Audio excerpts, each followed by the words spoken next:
Now it's something. Can you hear me? Like where should I put the arrows? Oh yeah. Button 4, and this button here is the pointer if you want to point something to the room. Oh, wait a second, because I need to pin this thing. Here, try to turn the water. Wait for it. This is the arrow.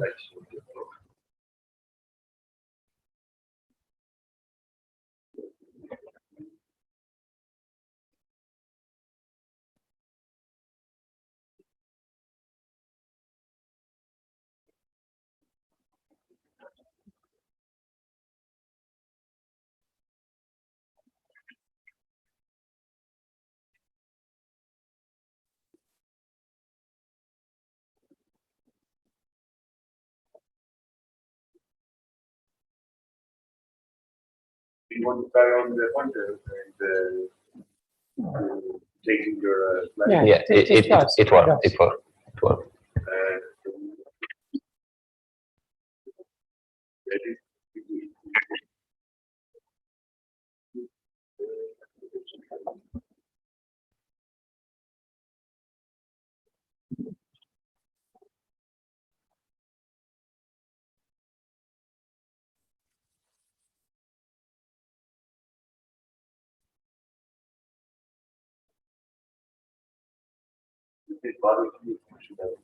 No, that's fine. No, I think it's okay. Mm-hmm. Thank you. Good afternoon and welcome back. This is Sunday afternoon, so it's a hard time. But we are going to start now with a talk by Maciej Kierkla. Okay, fair enough. Invisible traces of conformal symmetry breaking. So you have 50 minutes for the talk, and then we have time for discussion. Please. Okay, so hello everyone. Thank you for having me here. Today I'm going to talk about the gravitational waves, the invisible traces, and their source, which is a phase transition associated with symmetry breaking in the conformal model. So to begin with, I would like to give this description of phase transition using an analogy. So imagine a part of the ocean with all kind of fishes swimming there, and some of them are bigger, some are slower, some of them swim faster, and some slower. And this is, one can say that this is due to their interaction with the water. So if the fish interacts with the water more, it feels more massive. And if we imagine a fish in the air, it would think, oh my God, I'm so free, I don't feel anything. And because it does not interact with the water anymore, so it feels massless. And the same story happened in the early universe, but instead of the water, we have the scalar field. And instead of the elementary particles, we have, instead of the fishes, we have elementary particles. And also the events are reversed. So first we're starting in the massless phase, and then we transitioned into the massive one. And of course, such transition could have proceeded smoothly, but the most interesting case is where there is a barrier between those two phases. And in such a case, the transition proceeds by so-called bubble nucleation. The bubble with new massive phase inside of them are starting to appear randomly in the whole universe, and they start to expand until they fill all of the space, just like boiling the water. And as they expand, as they interact with the surrounding plasma, they could be a source of gravitational waves, which we'll be able to observe in the future. So one may ask how this transition actually happened, like how this field transitioned into this lower minima when there is a barrier. And of course, the answer is tunneling. So we can calculate the decay rate given by this formula. And here, the most important thing is the action, which describes the O3 field configuration. And we can assign this quantity of the action to the path that the field takes while penetrating the barrier. And if we have this, then we are able to calculate the necessary parameters describing the phase transition.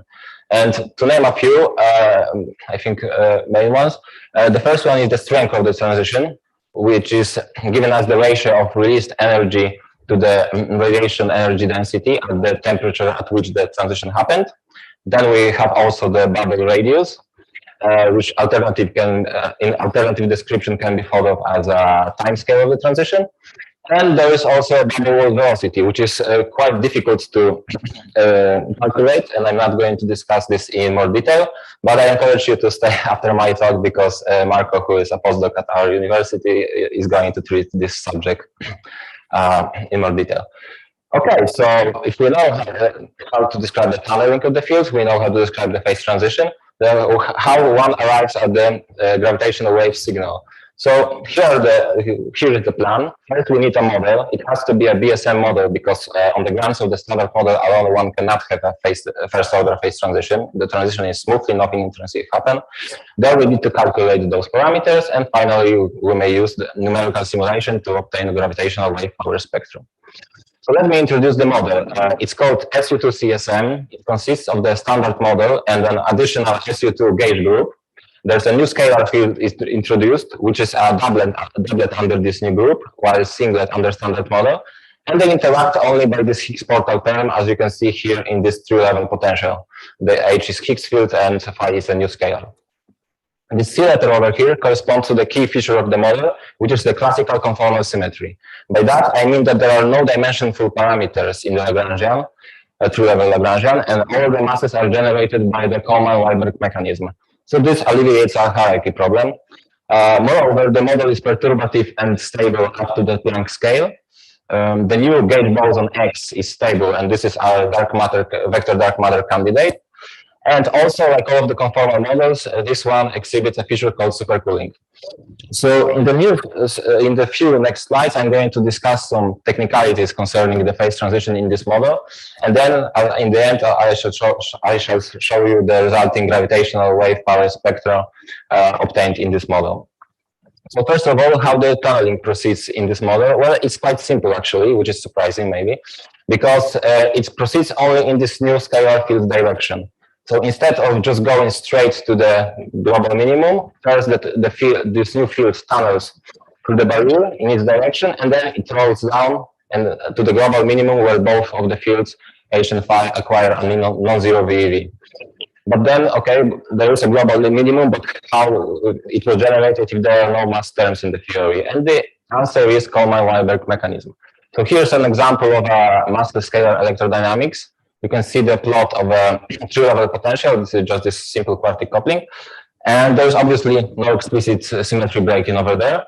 But if one includes one loop's quantum correction, then this happens. We see that we have generated a global minimum.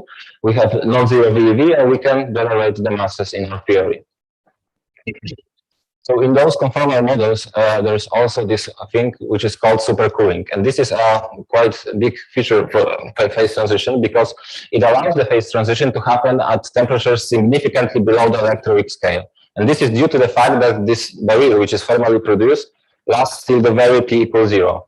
And to understand that, let's look at this plot of a comparison of a generic, let's say, polynomial potential and a conformal one.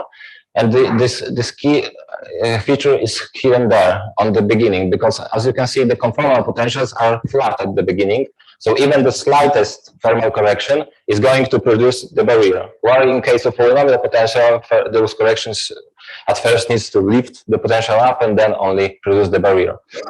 Moreover, in case of conformal potential, there is also a big, usually a big value of the VEV, which allows for the transition to be quite strong and therefore produce a strong gravitational wave signal, which is good in case if you're like experimentalist. However, despite those perks of supercooling, it really changes the way one should calculate some parameters. And let me show you an example of thermodynamical parameter phase transition, which is the nucleation temperature. It's defined as it's the temperature at which one bubble nucleates per Hubble volume. If you want to find it, we need to calculate this integral, which is given as the number of bubbles per Hubble volume. The math it is 1, obviously. And here what happens. I mean, people are usually not really calculating this integral because it's CPU consuming, etc.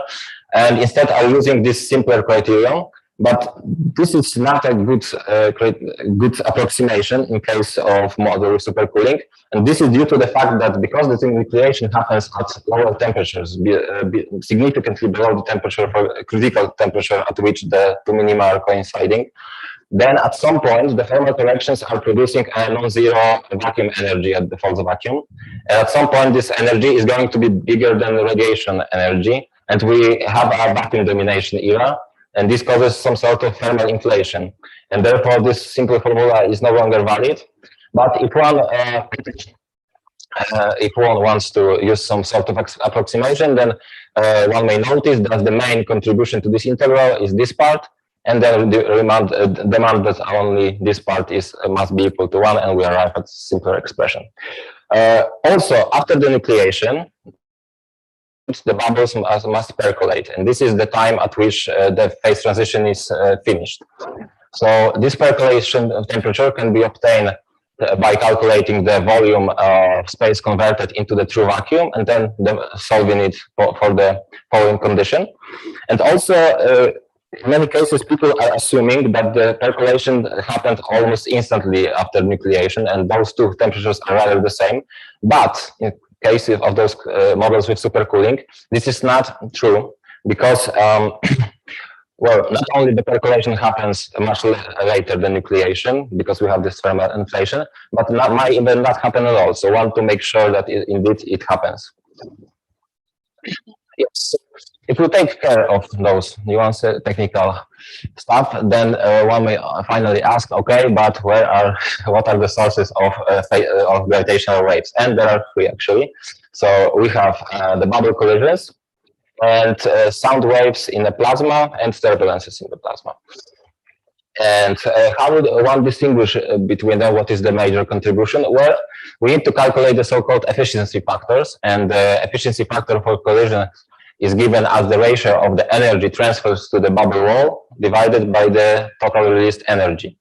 And if you want to obtain the efficiency factor for sound waves, we need just to do -1 this previous one. And of course, it may seem that we can have both, but in real case scenarios, this doesn't really happen, because, well, that's the story. First, we need to ask where this released energy goes. And if there is a lot of friction of the bubble's walls, then the energy is dissipated in the surrounding plasma, and boom, we have sound waves and turbulences. Instead, if there is not a lot of friction and the bubble can accelerate, then the energy goes into the bubble wall, and we have bubble collisions as the main gravitational wave source. So yeah, I will see that during all of those steps while calculating the gravitational waves spectrum, we needed to take care of some theoretical uncertainties, but also there is another one which is important, and this is the RG scale dependence. Here on this plot, you can see how the nucleation temperature changes with the chosen RG scale. And in case of, for example, of this particular model, the tunneling happens at rather low field values, and here this nucleation temperature really changes. So one to need either take care of this by constructing some sort of RG improved potential, or using methods of effective field theories. And well, if we take all of those things into account, finally we can see the resulting gravitational wave spectra in this model. Here on the y-axis you can see the gravitational waves abundance. On the x-axis is the frequency of the waves. Those colored regions which should be fields are corresponding to the sensitivities of some detectors. And yes, here are some benchmark points resulting in the model. This is still work in progress, because those points are, unfortunately, all of them are sound waves. We still don't have the collisions. However, well, all of them could have been detected in LISA, and this is also an interesting thing, because people usually were thinking that the collisions would be the strongest one, that would be the one that should be visible in the LISA. But it turns out that in this model, even the sound waves may provide a strong enough transition. Okay, so yes, that's the goal of this work, to use the recent developments in the field, apply them, and provide the most accurate prediction for LISA detector in order to verify the model and learn about the early universe. Okay, thank you.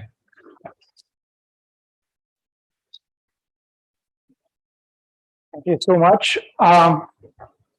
Other questions or remarks?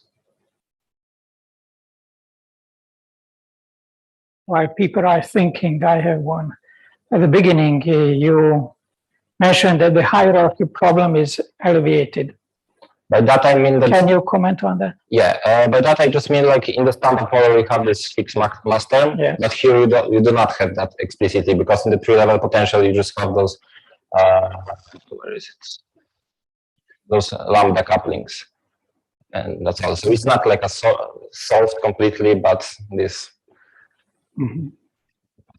just goes in the right direction, I think, or something. Okay. We need a microphone.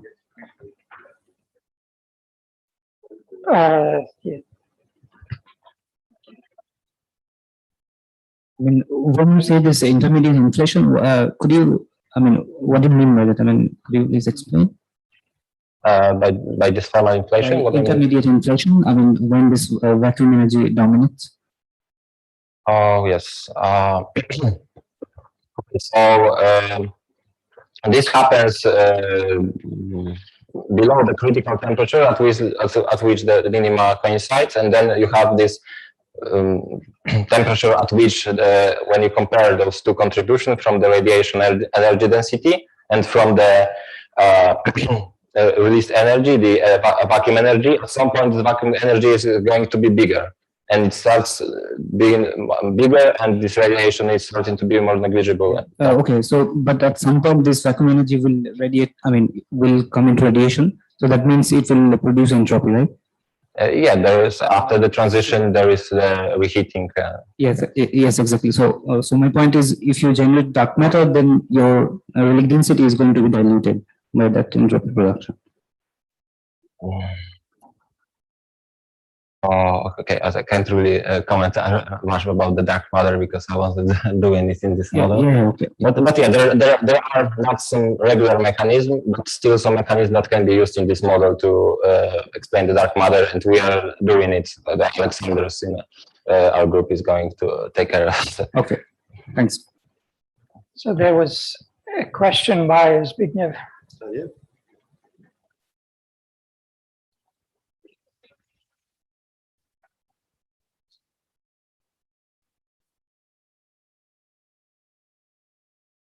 When you are talking about comparison to the gravitational wave measurements, you've mentioned LISA. Does it mean that there is no dependence, expected dependence on directions? Because if you want to have measurement, you have some structure of directions, then you compare with LIGO and LISA simultaneously for interferometry to get directions. Well, I think that there might be some dependence, but after all, like those waves are rather. I don't know if this direction dependence is enough to move those spectra into the LIGO reach, actually. So I assume that the direction dependence is similar to the direction dependence of the cosmic microwave background, and that is small. So there is not expected direction dependence. Okay. Yeah, at the level of precision that you can achieve, I think it cannot be seen. Any other questions? Oh, then thank you.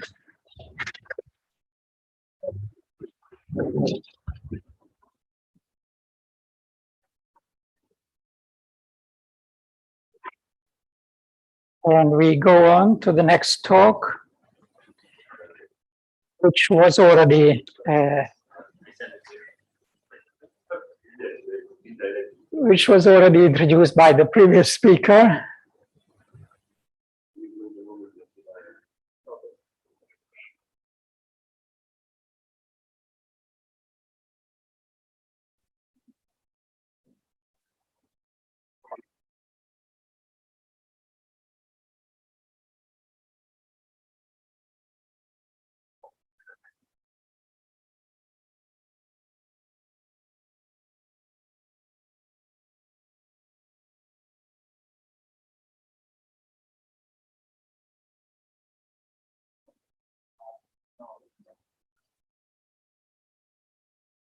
It's not that.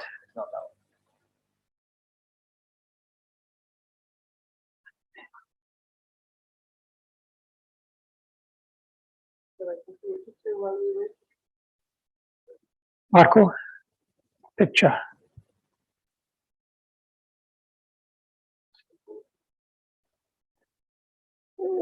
You haven't.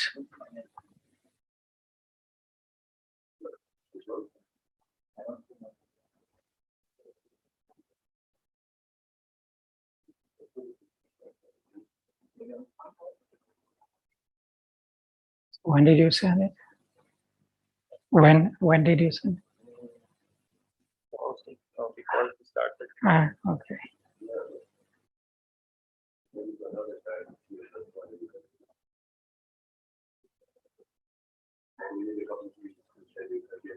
Ah, okay. It was not to the right place. So sorry for the interruption. I encourage the speakers to send or upload their slides a little bit earlier.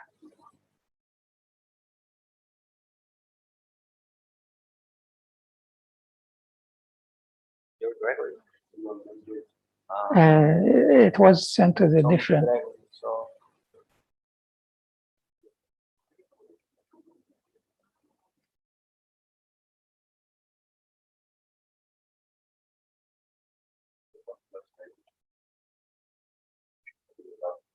Yes.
It's big.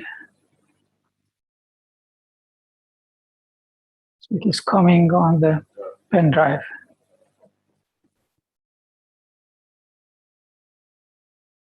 You have the pointer? No.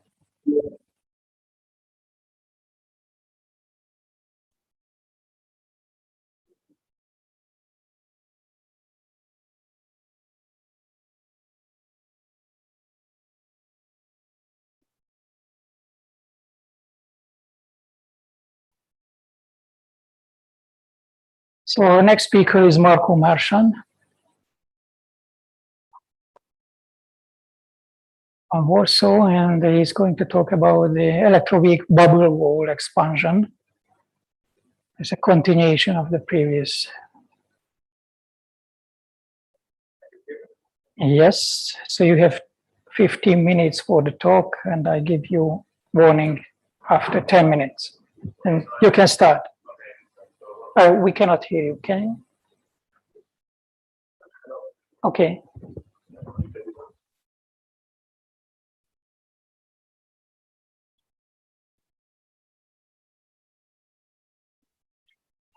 Yes. Yeah. Okay, so well, want to start thanking the organizers, all of them, for making this nice workshop possible, and also for allowing me to talk about the recent progress on this project with my collaborators, Marek Lewicki and Mateusz Sech, which is about the electroweak, the bubble wall expansion during first order phase transitions and the impact that that the wall properties has on the calculation for baryogenesis and gravity waves in simple extensions of the standard model. So the outline of my talk will be the following. I will just briefly review the basics of first order phase transitions. Then I will introduce the fluid approximation as well as the hydrodynamic equations, which are necessary for giving a modeling of the plasma. Then I will show you the models that we studied in this project, which is the standard model effective field theory with dimension 6 operator, and also a scalar singlet extension with a C2 symmetric potential. Then I will show our results, and I will finish with my conclusions. So first order phase transitions are known not to be realized within the standard model, essentially because the Higgs is too heavy, and but however they can easily arise in many extensions. Also, good motivation for these transitions is that they can provide one of the Sakharov conditions for electroweak baryogenesis, which is the departure from thermodynamic equilibrium. And I will also like to remark that there has been renewed interest in these processes because of the recent detection of gravitational wave events by LIGO and Virgo, and the future prospects of future experiments. So, as Maciek was explaining to you, generically these transitions happen when there is a potential barrier in the scalar potential of your theory, which separates the global vacuum from another vacuum, which is just the local one. And there is a framework for that.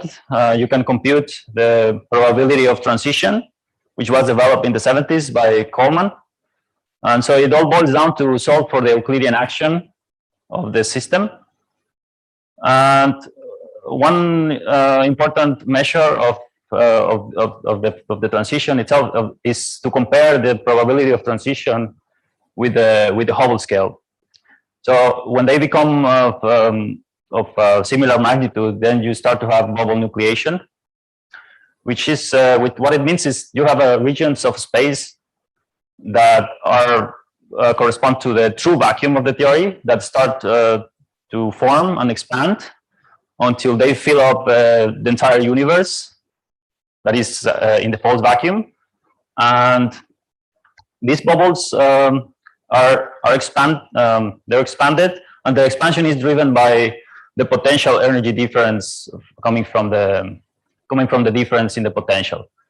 So if there were nothing in the universe, we would expect that these bubbles to expand at highly relativistic velocities. However, we know that there is a standard model, and there's many particles in the standard model, and one might imagine that these particles might have non-trivial interactions with the wall that might cause an effective pressure.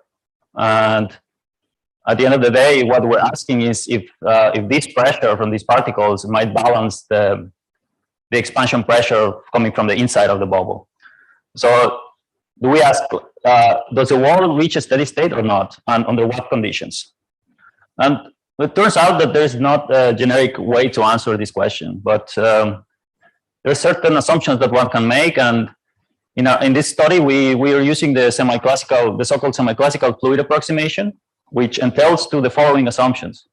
The first one is it assumes that the departure from equilibrium is very small. That's useful because it allows us to linearize the system of equations. The second one is assumes that the phase transition time is shorter. The time scale for the transition is shorter than the Hubble rate and the expansion rate, and that allows us to just simply use derivatives as opposed to the covariant ones from general relativity. The third assumption is that we assume that the particles that interact strongly with the wall have a thermal wavelength which is smaller than the scale of the problem, which is the thickness of the wall. And this allows us to use the WKV approximation to compute the force on these particles. Last but not least, we assume also that in the steady state regime, the wall is sufficiently big that it can be approximated as a plane. So we only cared about the direction of propagation, which is one dimension. It turns out into a one-dimensional problem in space. Okay. Now, the fluid equations that are derived were recently improved by some people, James Klein and Ben Laurent, they recently improved the fluid equations for the wall speed. Also, in the context of baryogenesis, James Klein and Kimmo Kainulainen came up with improved transport equations for baryogenesis. So we're using this framework to compute in these models. And what we need, we begin with the distribution functions for the particles in the plasma. And this is where the first assumption comes in. We assume that the departure from equilibrium is small. So we simply parameterize the distribution functions as two terms, like a Taylor series expansion. The first terms corresponds to the equilibrium distribution functions. And the extra pieces come from the departures from equilibrium. So this delta x and this delta fu correspond to perturbations from equilibrium. This delta x contains chemical potential, temperature perturbation, and this delta fu is a little bit more tricky. I won't go into the details, but this actually gives you the velocity perturbation in the fluid. And once we have this, we just plug in and we use kinetic theory, which means we have Boltzmann equations for the distribution functions. And we go ahead and put it inside. Then, since I just told you that we introduce an ansatz, right, for the perturbations, which has 3 parameters, we cannot really impose that the Boltzmann equation to be satisfied. But instead, what we use is the so-called moment expansion, which means like we take integrals over phase space, also using a motivated weight factors for it. And at the end of the day, we end up with simpler looking linear equation for the perturbations, where this A is a matrix, which the coefficients are non-trivial integrals of the particle distribution functions. There is also a source term, which as well depends non-trivially on integrals of the particle distribution functions, and also on the derivative, on the gradient of the mass square of the particle in question. So also, well, I'd like to mention that there is a sigma here, which comes from the collision term, which I won't discuss further. I just want to mention. And in principle, we will have to compute, we will have to solve this equation for all the particles in the standard model, which is a lot of work, right? But what we do is like we only take the particles that couple significantly with the wall. In this case, the wall is given by the Higgs, or Higgs and the scalars that are in the extension in question. So we only take the tops and the gauge bosons. Okay. Another piece of another ingredient in this treatment is very important, which is the hydrodynamic equations, which model the behavior of the plasma in front and behind of the wall. And these hydrodynamic equations arise in many areas of physics. So in this case, these equations follow from energy momentum conservation, and there's 2 of them that arise. Here, E is the energy density, omega is the enthalpy, P is the pressure, and there is also this Greek letter psi, which is a self-similar variable. Okay. And then we have the gamma, it's just the special relativity gamma factor. Well, this has been nicely studied in this paper, for which the solutions have been classified generally. And it turns out that the solution always falls into one of these 3 types of possibilities. On the left-hand side, we have deflagrations, which correspond to walls that expand subsonically. CS is the speed of sound in the plasma. In this case, this is the wall, and there is like there is a shock front discontinuity forming inside, in front of it. This shock front discontinuity causes the plasma to heat up in front, and there is the opposite case of deflagration, which is on the rightmost corner. This is called a detonation. Detonation is the opposite because in this case the rarefractional wave is formed behind of the wall. And this corresponds to supersonic solutions. And there is also an intermediate region, which is called hybrid solution, because in this case, you actually have both. You have rarefactions behind and in front of the wave.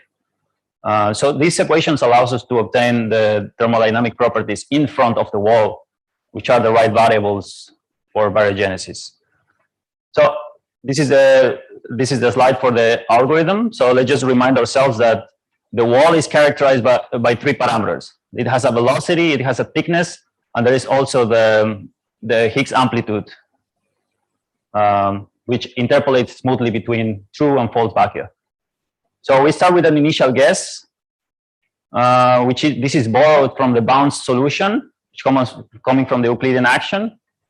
And then after that, we solve the hydrodynamic equations to obtain the thermodynamic variables in front of the wall, which we then use as an input to solve for the perturbations, for the particle distribution functions.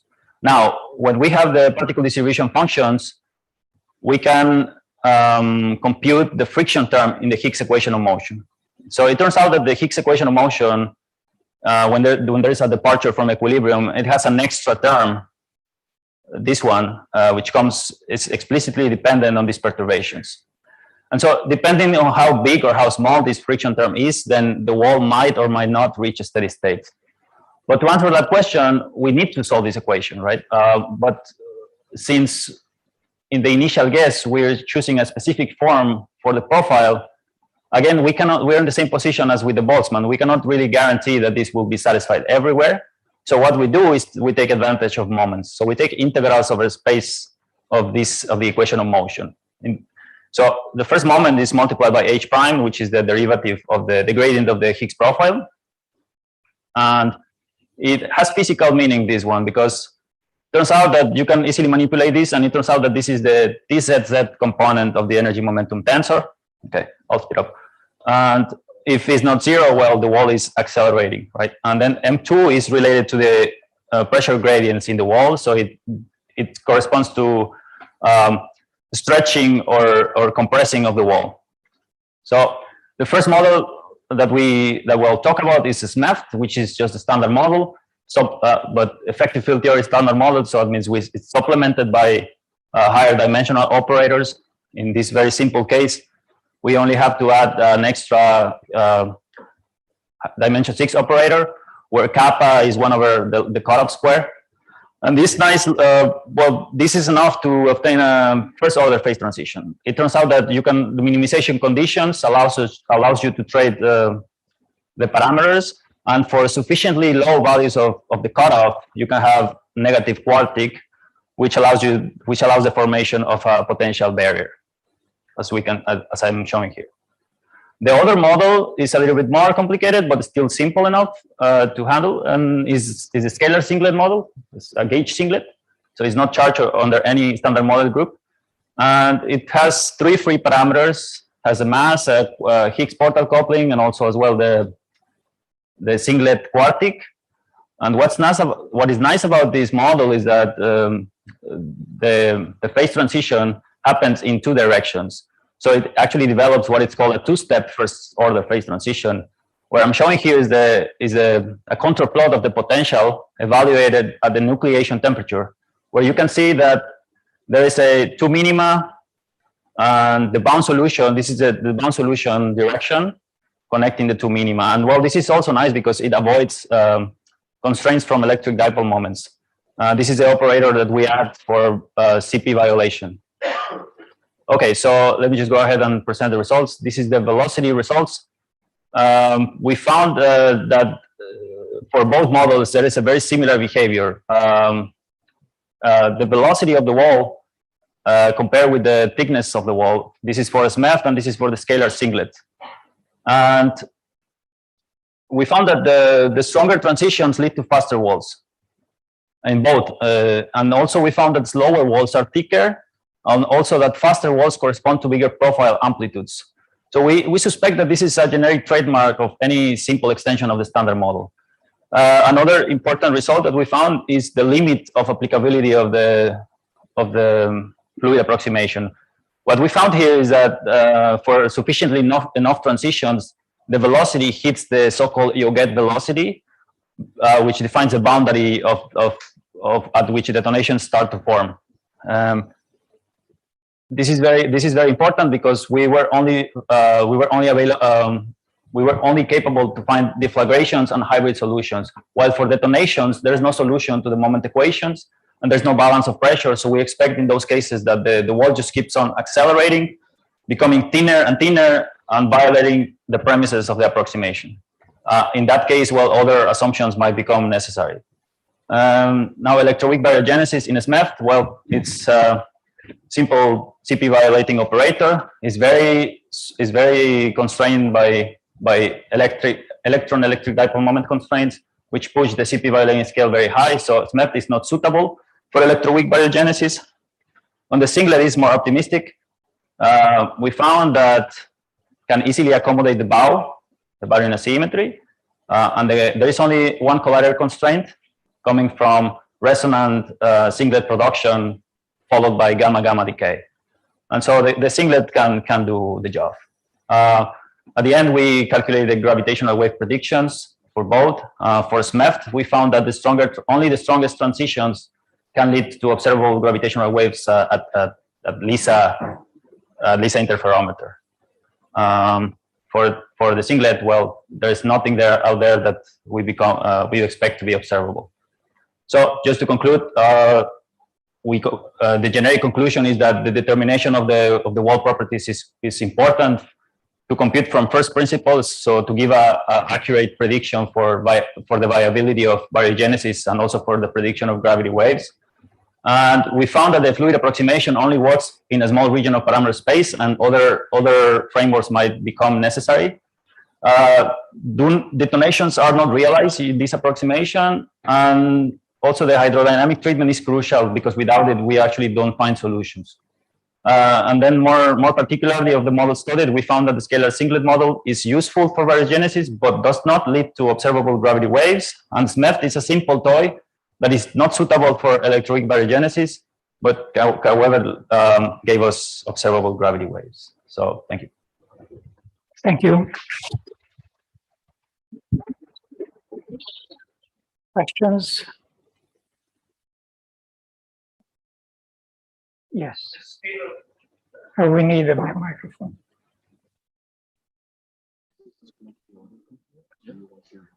Scalar singlet scalar model, don't you expect some effects at LHC to be observable? The masses that you have are quite low, 80 GeV, 100 GeV. Right. So yes. Did you check all the constraints that you don't violate anything? Or? Yes, so we actually checked that we do not have many, and we chose benchmark values that are above the Higgs threshold, so there's no invisible decay. Also, the singlet doesn't get a VEV, so it doesn't mix with the Higgs, and all the Higgs signal strengths are safe. The only thing that we included are. But it happens to the Higgs, so it could be produced. Yeah, actually, I'm showing in this plot that this line comes from some theoretical estimates from singlet production by gluon fusion and then decaying to gamma-gamma. And so it's a conservative bound, but even if you push it a little bit of 100 GeV, we can still see that baryogenesis can easily be explained within this model. I'm afraid we don't have time for more questions, so thank you again. And we move on to the next short talk. Speaker is online, is it? Yes. Oh, yes. So he will be Jamal Bersini from Zagreb. Yes. No. Can you hear me? Yes, we can hear you, but can you be a little bit louder? Yeah, that's right. And it should be fine. Can you hear me? Can hear you, but it's a little bit low level.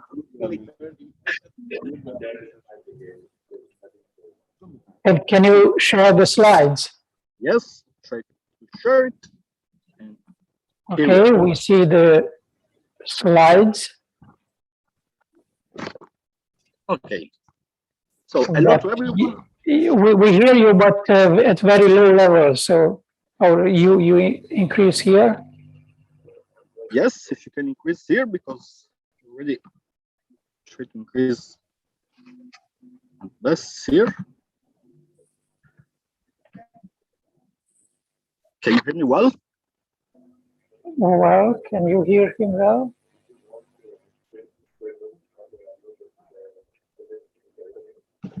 Okay, so it seems that the bandwidth is not very good. Can you turn off your camera to see if your voice becomes better?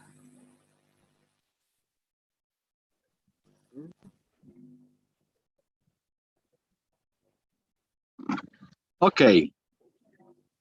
Now we hear you better. Okay, great. So we'll try also to raise my voice. All right.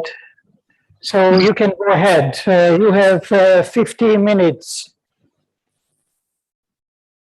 And I will give you 5 minutes before. Please go ahead. Okay, so hello to everyone. I'm Jamal Bersini. I would first of all like to thank the organizers for this very nice conference. Today I will talk about my work in collaboration with Alec Antipin, Francesco Sasnino, Jiwei Wang, and Chen Zheng. So I'm a theorist. And as a theorist, my dream and what I'm interested about is to solve quantum field theory. As we all know, we are quite far, in my opinion, to reach this goal. First of all, because in nature, we have many theories which are actually strongly coupled quantum field theories, as the quantum chromodynamics, and we still don't know exactly how to deal with non-perturbative physics. On the other hand, in the case we have theories that are weakly coupled, like quantum electrodynamics in the infrared, and as we know, the situation is better because we can set up a perturbative expansion in some parameter. On the other hand, even in perturbative theories, there are various problems when one wants to reach the level of many loops computation and also many legs, in the sense, for instance, the renormalization of composite operators with many legs, or for instance, if one wants to compute amplitude involving many particles in the final states. This, in general, is due to the rapid growth of the number of Feynman diagrams with both the number of loops and with the number of external legs. These are, first of all, a practical consequence because computation becomes really very cumbersome and almost impossible beyond a certain loop order. Also, more deep consequence. For instance, the growth of the number of Feynman diagrams with the number of loops makes so that the perturbative expansion in general diverges, is given by an asymptotic series. At the same time, the growth of the number of Feynman diagrams with the number of external legs, there are evidence that this can lead, for instance, to the violation of perturbative unitarity in processes where we produce many bosons in the final state, so many X, W, Z bosons. And this can show up already at energies as big as 100 TeV, which may be accessible as the next generation of collider. So we will be many interested in this regime, many loops and many legs, and I will talk about a possible way to assess this computational regime. First of all, to simplify our life, we will not try to solve quantum field theory, even as an ambitious goal, but we'll restrict ourselves to conformal theories. That is, quantum field theories invariant under conformal transformation. That is, those transformations will locally preserve angles between the curves. What means to define, what means to solve a CFT means to find and compute their CFT data. That is, primary operators, that is a minimal set of operators which define our theory. And for all these operators, we have to compute the scaling dimensions and the OP coefficients. That is, the coefficients appearing in the 3-point function of the theory.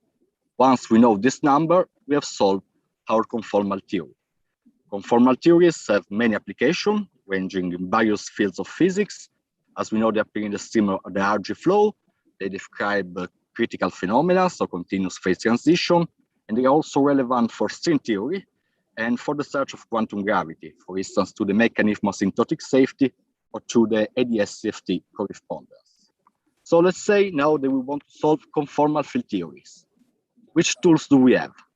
Well, we know that when we have a small or a large parameter, we can in general use these parameters to set up a perturbative expansion and compute quantities in power or inverse power of this parameter. In our case, the large parameters, this is a quite novel idea, is to consider as large parameter the conserved charges of the internal symmetry group of my theory. So we talk about the large charge expansion for compute the CFT data. This topic is also interesting for a general phenomenon. That is the fact that quantum physics classicalize when we have large quantum numbers. To make a simple example, consider just the hydrogen atom in the limit to infinite mass of the proton, and consider the system a fixed magnetic quantum number m.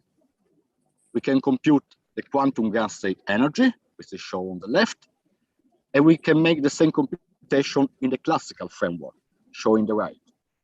Long story short, when m is large, or better in the limit where m is taken to go to infinity, the two results coincide. This is a general phenomenon, even if I show it just with the simple example. In general, the large charge expansion will correspond to a semi-classical expansion. Now, I will illustrate this idea in a more concrete framework. This is the usual ON phi to the 4 theory, which we consider in 4 minus epsilon dimension, whereas we know it features an infrared Wilson-Fisher fixed point.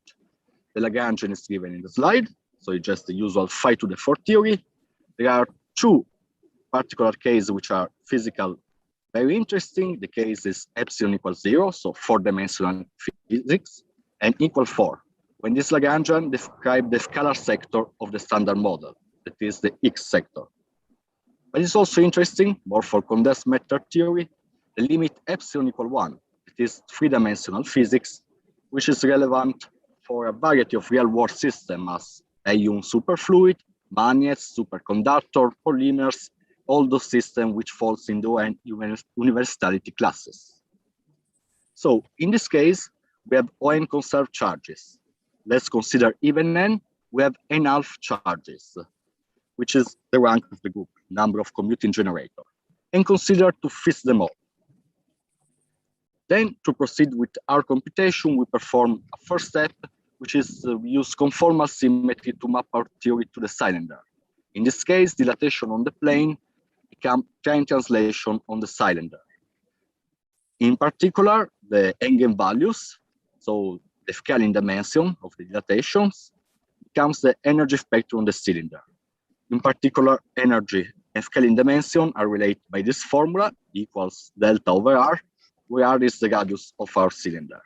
So we'll be interested in computing energy. What will be computed in particular will be the scaling dimension of an operators with carrying a certain charge configuration, thus the minimal scaling dimension. Why so? Requiring the minimal scaling dimension, this means that we have to compute the ground state energy on the cylinder at fixed charge.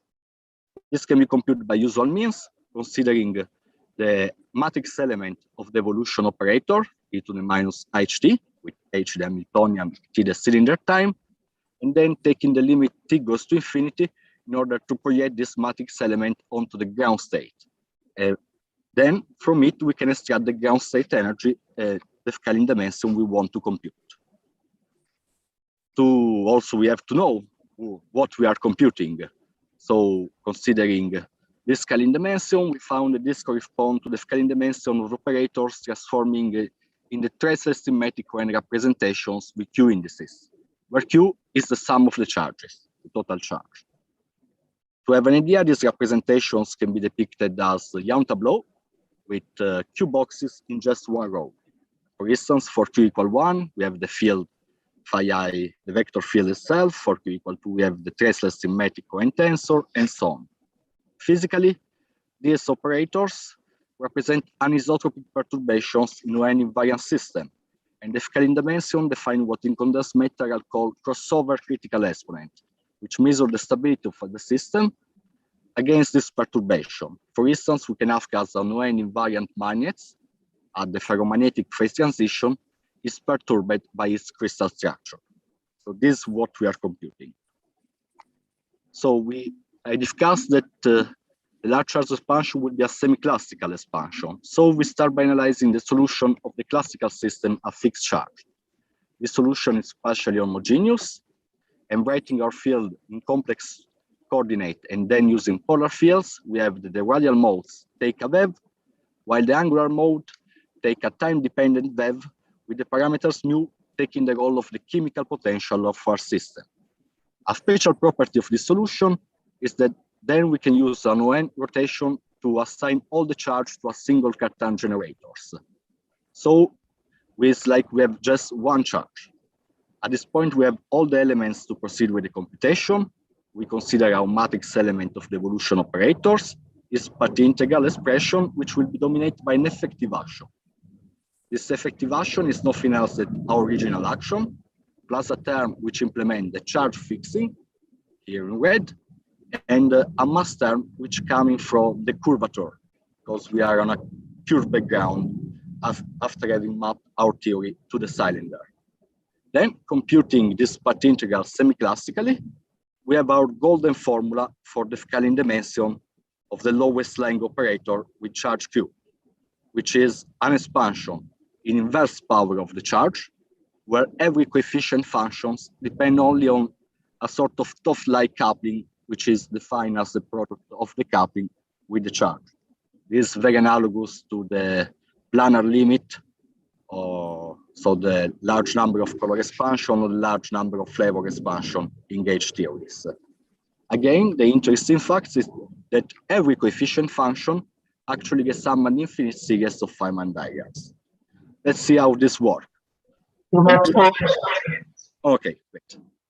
Computing the leading order, we just have to solve the classical system, plug in the solution in the effective action as shown before, and this is the result shown in the slide. The nice thing is that we just perform a classical computation, but this classical result actually sum an infinite number of Feynman diagrams, which are the one shown in the slide, where G, as usual, the coupling count the number of vertices, Q count the number of external legs, and these resummed results resum all the diagrams which have one external legs more than the number of vertices. So you can see in this way, we can assess the regime many loops and many legs, which we know to be problematic using ordinary diagrammatic methods. We can compute also quite easily the next leading order because appear at the quadratic level. So we have to solve a functional determinant. And this will be in general given by the dispersion relation of the spectrum. This part of computation is quite technical. One has to regularize, to normalize the result. So I will not go through the details, but I will show directly the results to see what actually we are doing. These terms, as say, we sum an infinite series of Feynman diagrams. We have it in closed form, but of course, we can expand our results in the perturbative regime, and we obtain what the usual diagrammatic expansion. So this how our result looks. We consider an order in the epsilon expansion, for instance, epsilon, we have a term which is leading in the charge, in this case, Q square. Order epsilon square, this will be given by Q to the cube, epsilon to the 4, epsilon cube, sorry, Q to the 4th, and so on. And our delta minus 1 function will sum all these red terms up to arbitrary loop order. This works as well for the next leading term. So the blue terms are the subleading power of the charge at every order of the epsilon expansion. Our function delta 0 will sum them all. This can be used in many ways.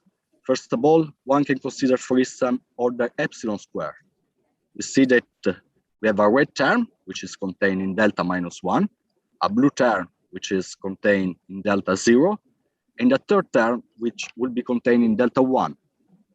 But thinking better, if we know this result for a particular value of Q, we can then predict also this term by asking the matching with the known result for a certain value of Q. For instance, by combining our results with the known diagrammatic results for the case Q equal 1, 2, and 4, we're able to obtain the full for-loop scaling dimension of these traces symmetric ON operators, going beyond the state of the art of this computation. Furthermore, since our prediction involved Eiger loops, we can provide an infinite number of checks for future computation, which can be very useful because we all know how much is hard to compute, for instance, 5-loop scaling dimension using the Feynman diagrams. 1 minute. Perfect. Also, we can write our result directly in terms of decoupling. In this case, we can take directly the limit epsilon equals 0 and go to the 4-dimensional case. In this case, what happens? That the result is still valid. So the result does not hold only at the fixed point, but for arbitrary value of decoupling. In short words, we are moving from conformal field theories to quantum field theories. What we are computing are nothing else than the RG function, that is anomalous dimension, of X operators. For instance, for n equal 4 and q equal 1, we have the X field itself.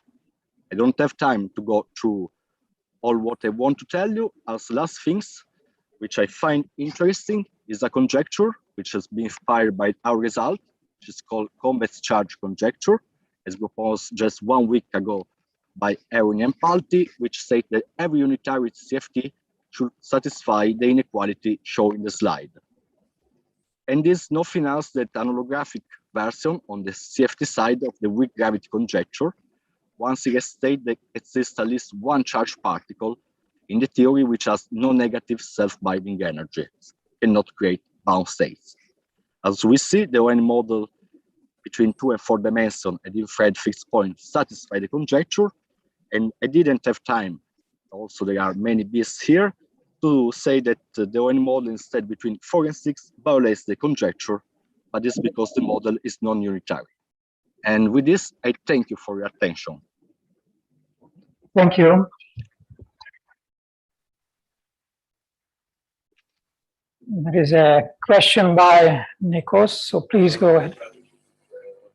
He's just clapping. Is there any Just question? clapping, yeah, thanks.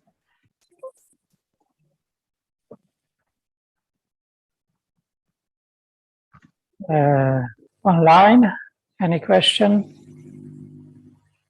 Here.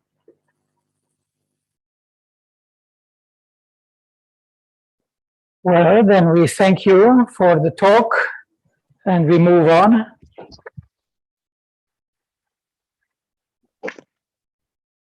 So the next speaker is online. Sakurai, yes. Kazuki is there. He's online. You share your screens, your screen, okay?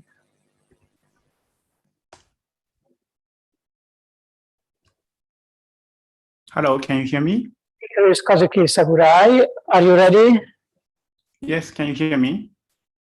Yes, we can hear you. Okay, can you see my slides? Yes, we can see your slides. So you have 25 minutes and I will give you a warning at 20 minutes. Okay.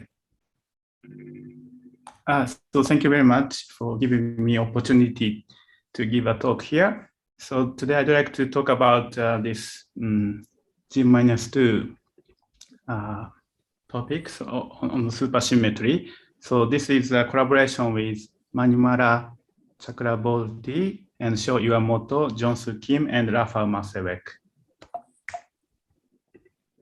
Okay, so I'd like to start with this G-2 anomaly. So the April this year, we have heard from Fermilab. They announced new results for the G-2 experiment, and combined with the previous BNL result, now we have a 4.2 sigma deviation from the standard model prediction. And here I listed the theoretical value and experimental value. So the first 4 digits are coming from the QED contribution, and the next 2 digits is coming from the hadronic vacuum polarization, which is shown here. And the last 3 digits comes from electroweak correction. And for the theoretical prediction, the error is dominated by the hadronic vacuum polarization and hadronic light by light scattering contribution, which is shown here. And for the experiment, the error is dominated by the statistical error. So this means just by accumulating more data, you can in principle achieve 5 sigma deviation. And you can see that the difference between the experiment and the theory is of order of the electroweak corrections. And we hope that this deviation is real and eventually explained by the effect from the beyond the standard model. And of course, there are many BSM scenarios that can explain this G-2 anomaly. For example, leptocoax or G prime or vector-like lepton, and you can name it. But the supersymmetry is particularly motivated since it offers also other features. For example, you can have a gauge coupling unification, suggesting grand unification, and radiative electroweak symmetry breaking, baryogenesis, and so on. And again, of course, there are many studies on supersymmetry in the context of muon G-2 anomaly. So what is new in this talk? So the motivation of this talk is to ask this question. Many of those studies so far assume that the neutrino is LSP and it is stable. And we were wondering what happened if neutrinos are unstable. For example, RPB or gravitino LSP. In this case, neutrino will decay at LHC or in cosmology. So the quick answer to this question is, of course, the dark matter constraints will go away because neutrino is not stable, and LHC constraints will change. So this means that the phenomenologically allowed region, which can explain G-2, will change if neutrino is stable. And we'd like to figure out how it changes, and can we still explain the G-2 anomaly? Okay, so as I already mentioned, the difference between the experiment and theory, the size of the difference is about the electroweak correction in the standard model. So this means you can write down this simple formula. So the size of the BSM correction which is needed, it should be the standard model electroweak correction times the MW MBSM mass ratio squared times coupling. And we want these two combinations to be order 1, so that the contribution of BSM is same size as standard model electroweak correction. But this means if this coupling is order 1, you need SUSY particle around W boson mass. And such a very light SUSY particle is tightly constrained by the LEP and LHC. So for the successful model, we need some enhancement in the coupling. And actually, supersymmetry can offer such a large enhancement, which is chiral enhancement or tangent beta enhancement. So let me explain this. So this is operator for the G-2. And you can see that here you have left-handed fermion and right-handed fermion. So this means you need a chirality flip. So this coefficient A mu tilde, this must be, because of this chirality flip, this has to be proportional to the muon-Yukawa coupling times some wave which breaks electroweak symmetry. So the multiplication of them is, of course, the muon mass. So the coefficient must be proportional to the muon mass. This is a standard model. But if you go to supersymmetry, you have muon-Yukawa coupling, but you have two vacuum expectations. And of course, the mean squared average must be coincide with the electroweak wave, and also the down type Higgs wave times muon-Yukawa is constrained by the muon mass.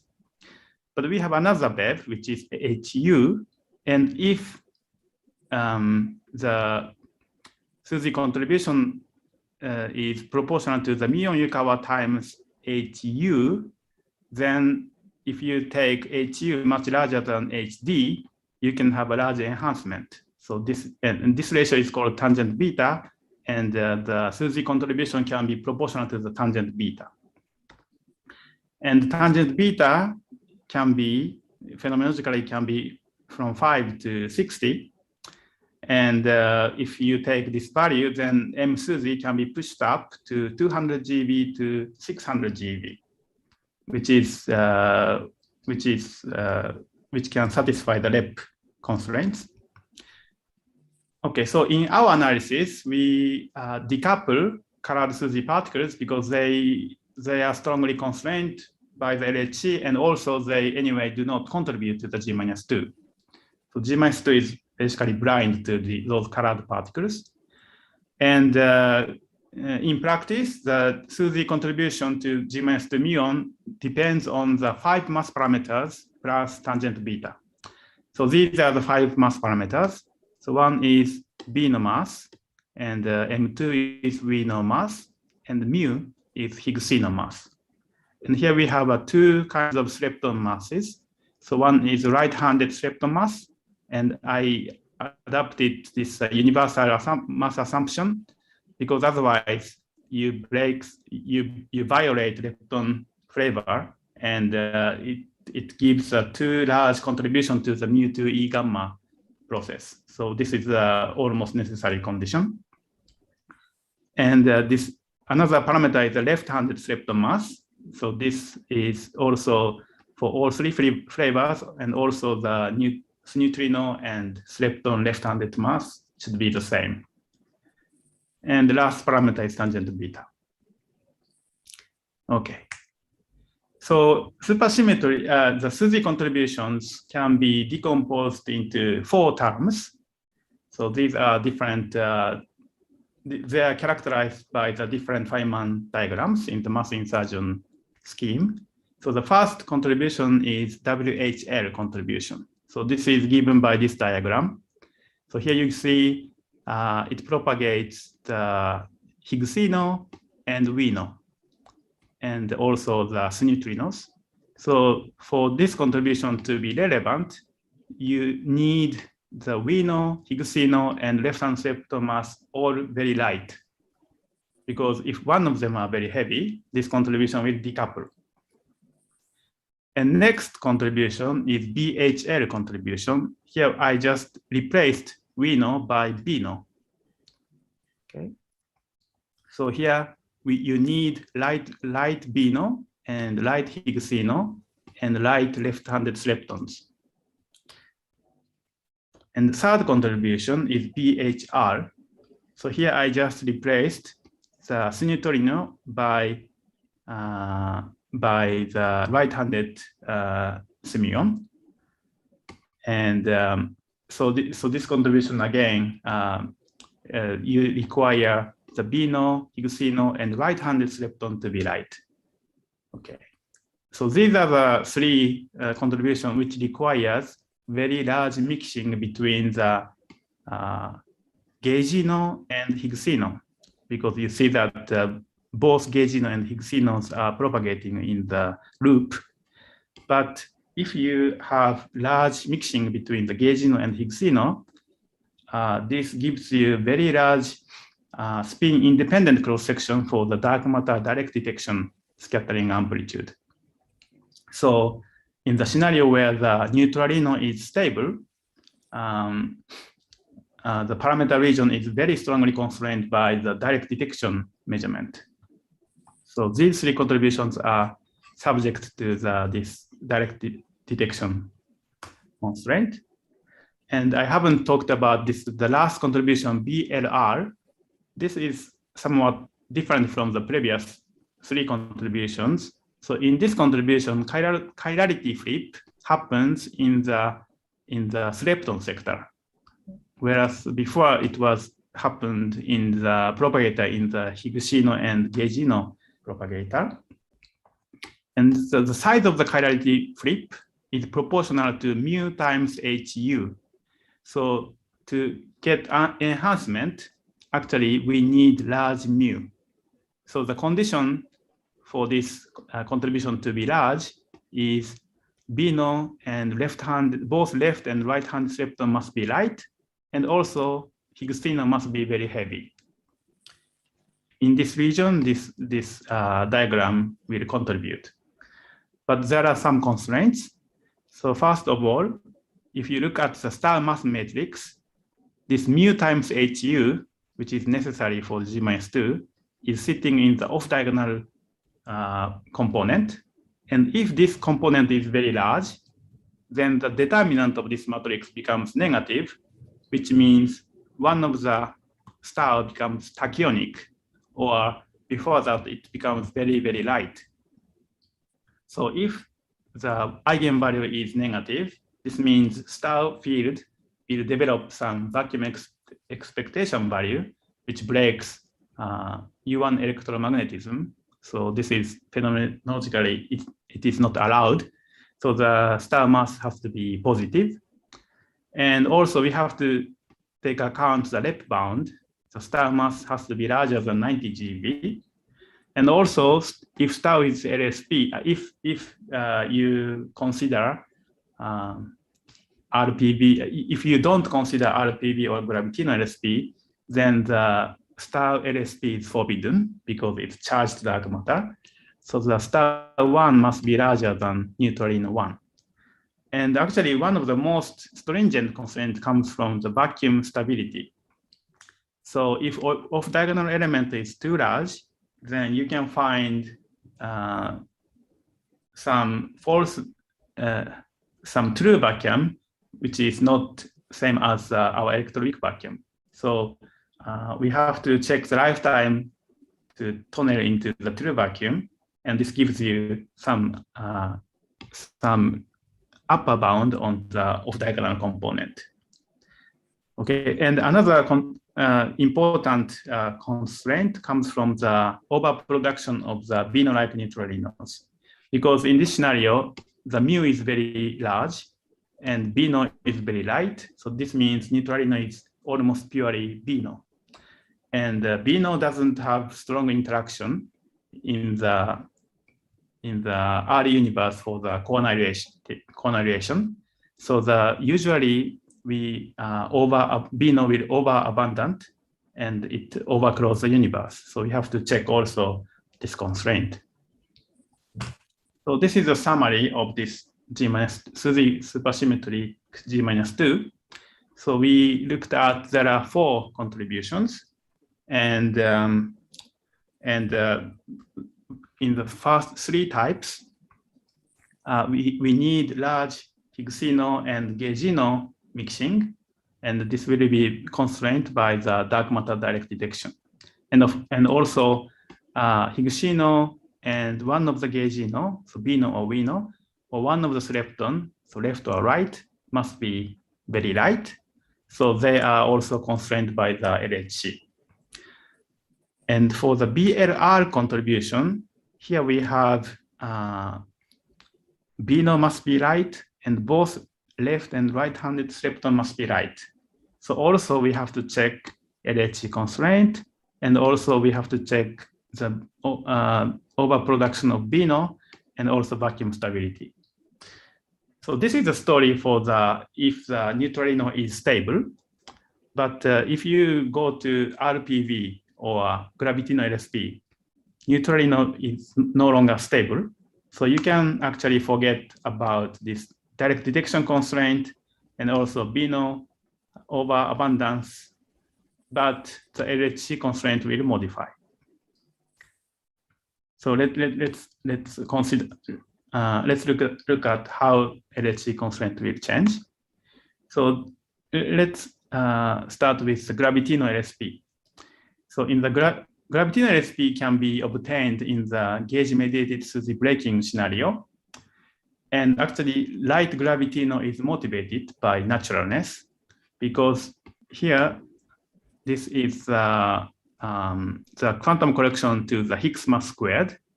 And this is logarithmically depends on this messenger scale. And gravitino mass is also linearly dependent on the messenger scale. So if messenger scale is very small, then gravitino is very, very light.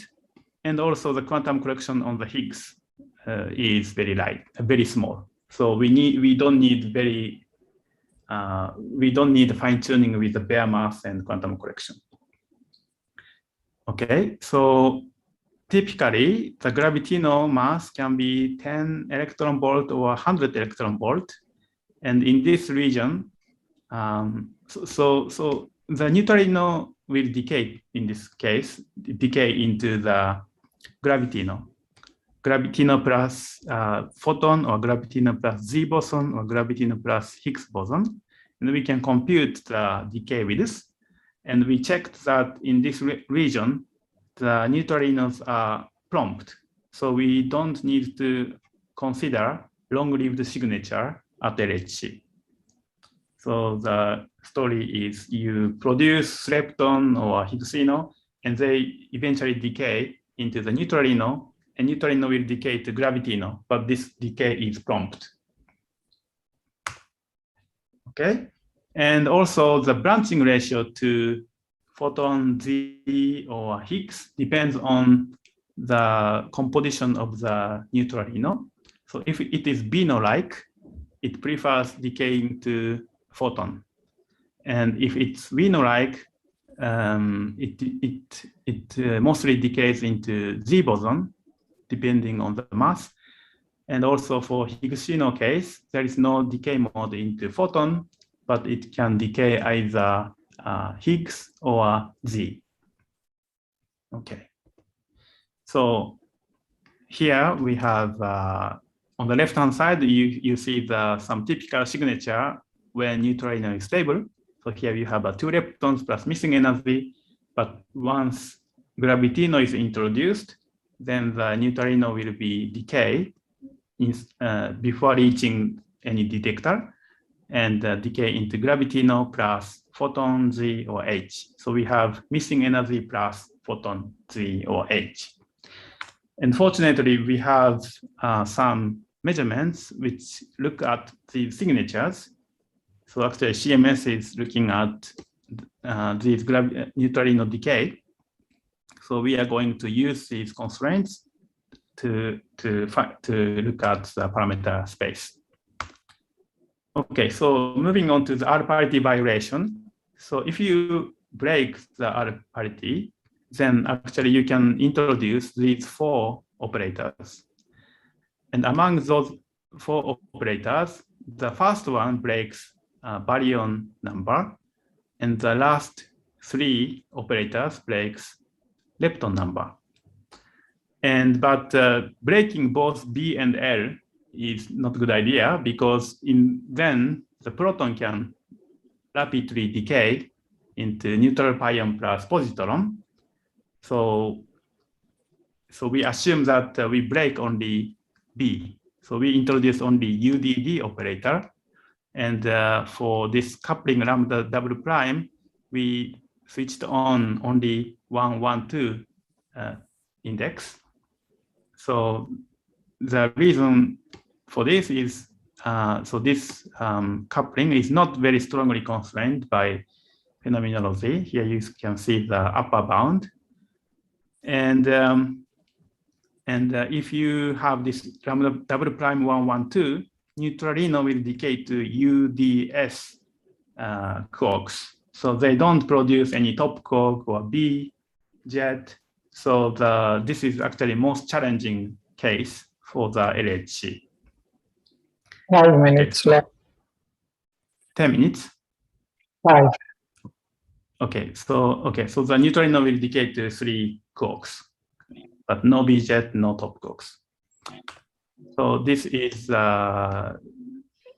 typical change. What happens? You go to UDD RPV scenario.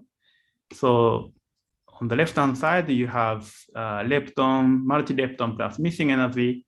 And if once you break R parity violation, R parity, then there is no missing energy. This is different from the gravitino case. We don't have any missing energy, but we have multi-jets. This is very challenging. But Atlas and CMS, there are some relevant analysis from Atlas and CMS. So Atlas is looking at this R parity violating scenario, and CMS, they look at same sign lepton signature, multi-lepton signature, imposing very low PT miss cut. So these analysis will be relevant for this RPV scenario.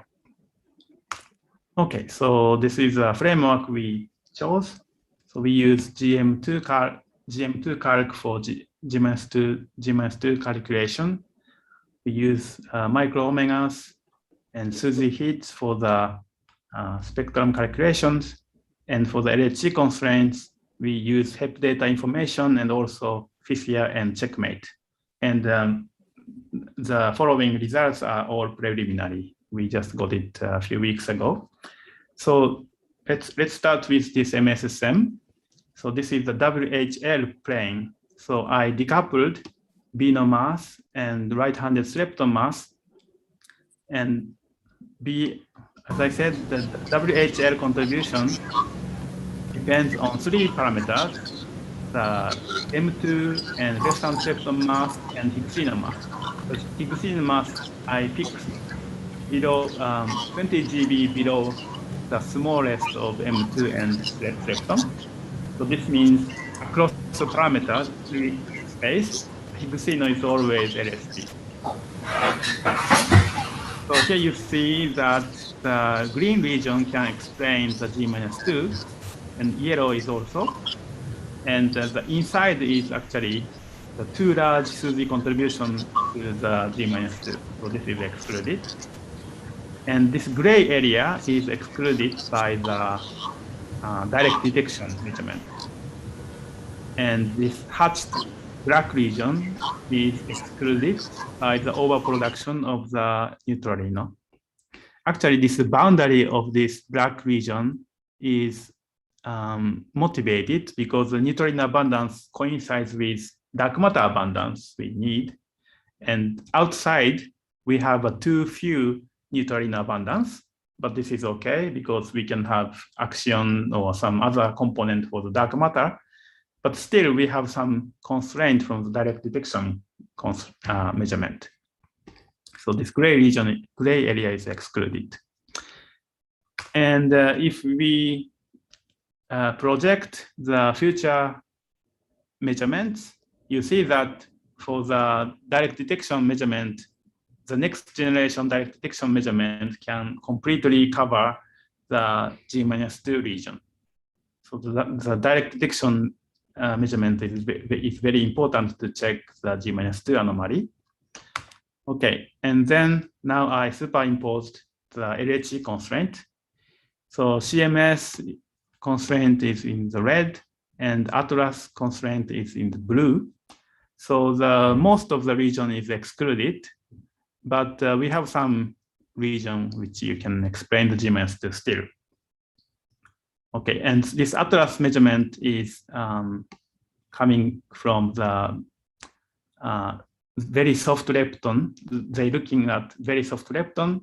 So actually, the mass difference for 20 GeV can be excluded by this measurement, and this is relevant in this blue region.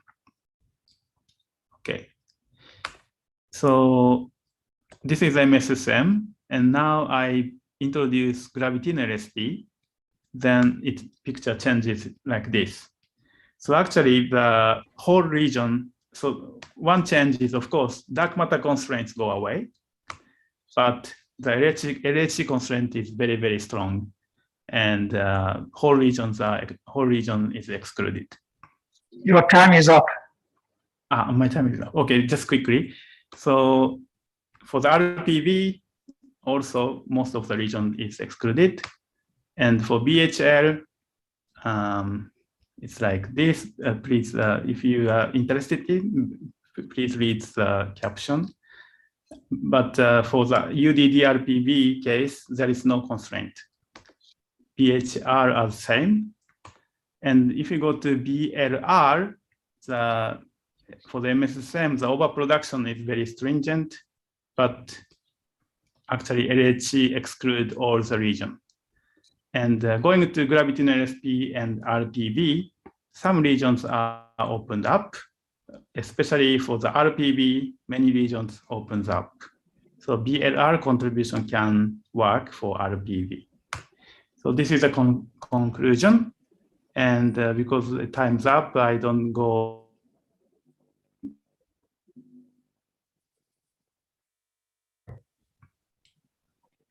Thank you.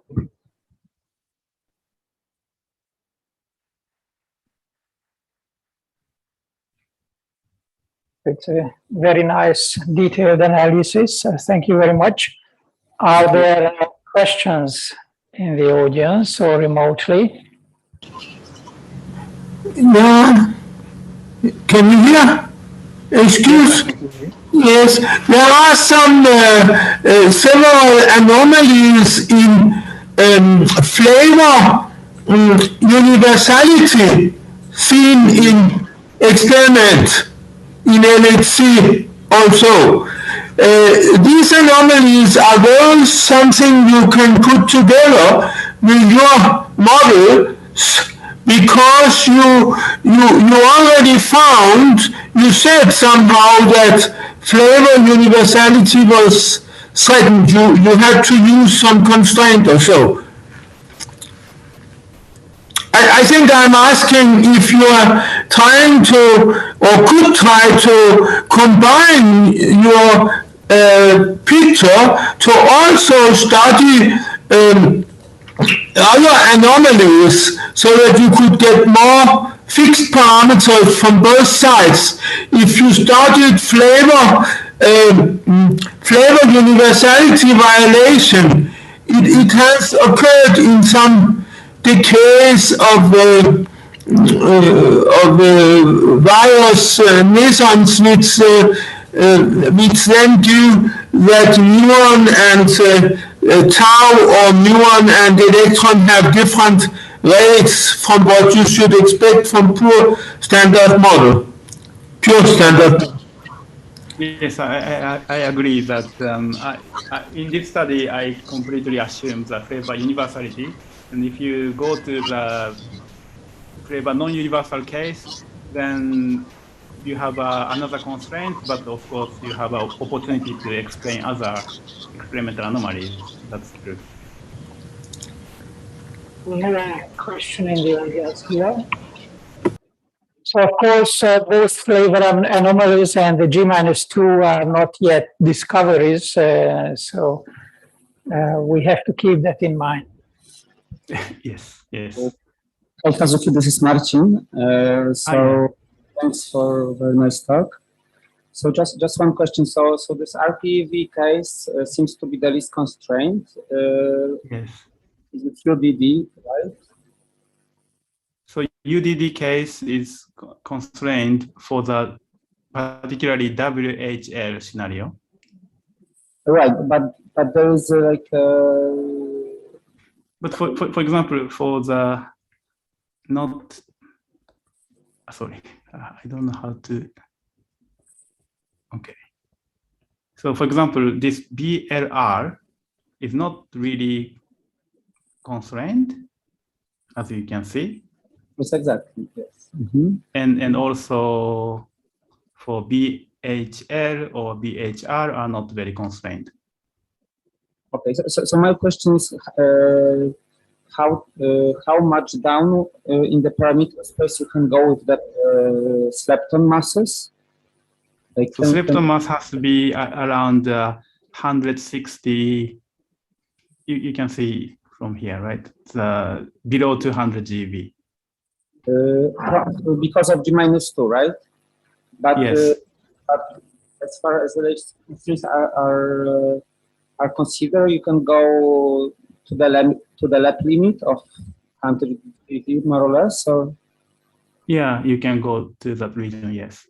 Okay. So that's interesting. Because I have some correlate to our about also electron G-2, so that could be helpful. Also think. Yes, that's right. Yes. Also electron G-2. Okay, thanks a lot. Thank you. So unless there are urgent questions, we move on. Okay, thank you very much. Thank you very much.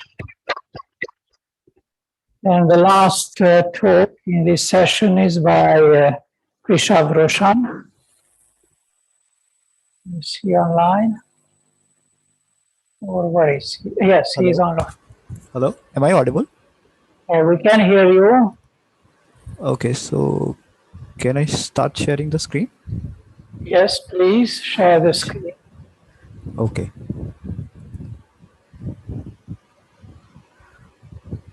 Oh, so right now the screen sharing of the other participant should be off. Then only I can share the screen. Let's see your slides. Actually, the last speaker is still sharing the screen, so I'm not able to share my screen. So share. Kazuki, Kazuki, can you share? Is he gone? Oh, he seems to be gone. So what happens in there? You cannot I think someone who is responsible, you can make him co-host. You can make Rishan co-host. So who is in the room? I don't see. Okay. Someone should make him co-host. I mean, the George Zupan. I mean, who is it? Is it Gregory? Is it George Manolakos? Who is in the? So Kazuki is here now. Can you share your screen, Kazuki? Although I cannot share it, I don't know why Rishabh sees it shared. I don't know. So when I'm trying to share, it's written that you cannot start sharing the screen while the other participant is sharing. Yeah, because someone has to make you. Yeah, now you are. Now you have been made co-host, Rishabh. So please go ahead. I think now you can.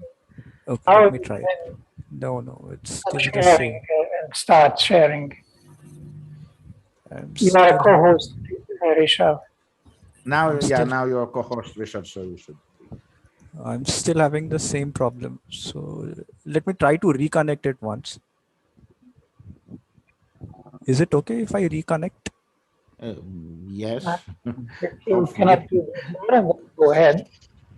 Yeah, actually, there's some trouble sharing the screen.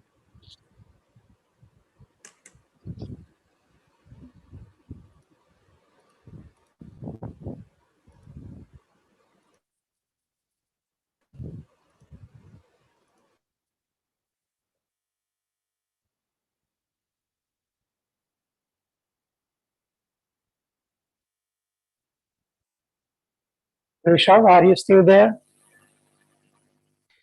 I think he is reconnecting to see because he probably that's what he said, as far as I understand. That's what he said, but we can still see his. Oh, yeah, we can still see him. Yeah. Otherwise, he can send the transparencies to me, and I can share or. Once we can hear him, yeah, Rishabh is here.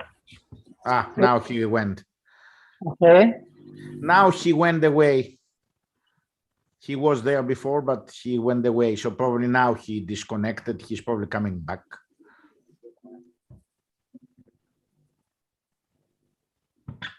Ah, good. Yes, Okay. Rishabh, we can see your transparency. Yes. Hello. So is the screen visible? Yes, we can see your transparency. Yes. So can I start? Go ahead. Imprint of seesaw mechanism on a feebly interacting dark matter and the baryon asymmetry. You have 25 minutes and you will get a warning sign 5 minutes before the end. Definitely. Okay. So hello everyone. I'm Rishabh from IIT Guwahati, India. So first of all, I would like to thank the organizer for giving me this opportunity to present my work. So to begin with, to the microphone. Yeah. So am I audible? And now, yes, if you speak now, yes, you speak loud. That's all. Thanks. Okay. So hello everyone. I am Rishabh from IIT Guwahati, India. So first of all, I would like to thank the organizer for giving me an opportunity to present my work here.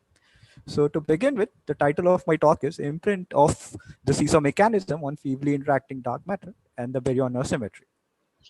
So to begin with, here I'll be addressing three of the most important aspects of present-day particle physics and cosmology, that is dark matter, neutrino mass, and leptogenesis, all of which requires the The explanation of all of which requires beyond the standard model extension. Now, due to the lack of precise information about the dark matter, there have been several proposals in this direction. Like the most famous one is the weakly interacting massive particle. Then we have weakly interacting massive particle, or we have a models of asymmetric dark matter as well. So in other words, we want, we can say that dark matter can be a thermal or a non-thermal. That means that dark matter can be produced thermally or non-thermally. So these dark matter setups can also explain non-zero neutrino masses as well as the plethora of matter over antimatter. Now, since my talk basically is mostly based on the non-thermal production of the dark matter, so let me give a brief review of a non-thermal dark matter scenario. So here in a non-thermal dark matter scenario, the dark matter interacts feebly with the thermal bath and hence it never thermalizes.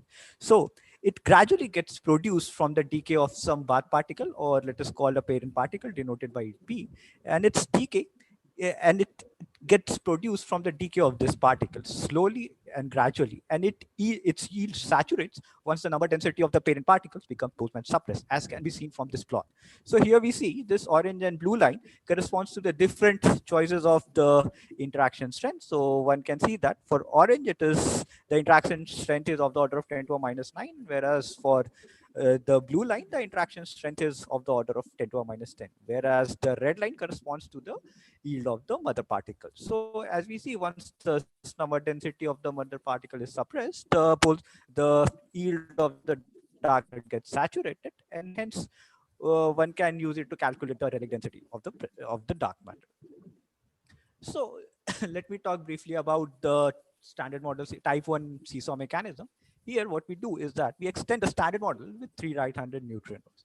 And with these 3 extra right-handed neutrinos, we can write the following interaction terms. So the first term is the Yukawa interaction, where the right-handed neutrino interact with the standard model leptons as well as the standard model Higgs. So, and the next term is the bare mass term of the right-handed neutrino, which is allowed by the symmetry. Interestingly, this bare mass term takes the lepton number by 2 units. Hello? Hello? Hello, can you come closer to your microphone? Hello? Yeah, so I'm holding microphone a bit closer. Hello? Yes, Richard, yes, we hear you. You have to be closer to the microphone. Yeah. Yeah, so shall I continue? Yes. Please, but keep close to the microphone. Yeah, I'm keeping the microphone close. So, the first term is very important, as once the electroweak symmetry is broken, one can this standard model neutrinos or the neutrinos can obtain a Dirac mass term, whereas this term itself can be responsible for generating the plethora of matter over antimatter with the help of leptogenesis. That means the decay of the heavier right-handed neutrino to the standard model lepton and Higgs can generate the asymmetry in the visible sector. So hence, these are some benefits of type 1 seesaw mechanism, which is it can explain the non-zero neutrino masses and mixing, as can be seen from the cartoon on the right. Secondly, it can explain baryogenesis via leptogenesis, but the crucial question is, can it also explain the existence of dark matter in the universe? Now, let me talk about the status of dark matter in type 1 seesaw. So the question which we ask is that, can a right-handed neutrino play a role of a dark matter candidate? Now, there are certain issues associated with the right-handed neutrino dark matter in a type 1 seesaw. First, and the most important one, is the stability. Now, as we saw, this right-handed neutrino has a Yukawa interaction. This means that right-handed neutrino can decay to the standard model lepton, and at least to the standard model lepton and the Higgs. Now, in order to attain a stability, this right-handed neutrino or the dark matter should be isolated or segregated from the path. Now, this can be obtained by get interaction completely, like its interaction from the path. Now, in such a case, one obtains this structure of Yukawa coupling. And here, this zero implies that the does have any with the. In such a case, the right-handed neutrino is strictly stable. But then the question arises: since it does not have any interaction. Now, the existence of such dark matter is questionable. And such a scenario also shows that this active neutrino is massless. So a possible way out is a non-thermal production of the dark matter. The simplest possible solution of a non-zero neutrino masses.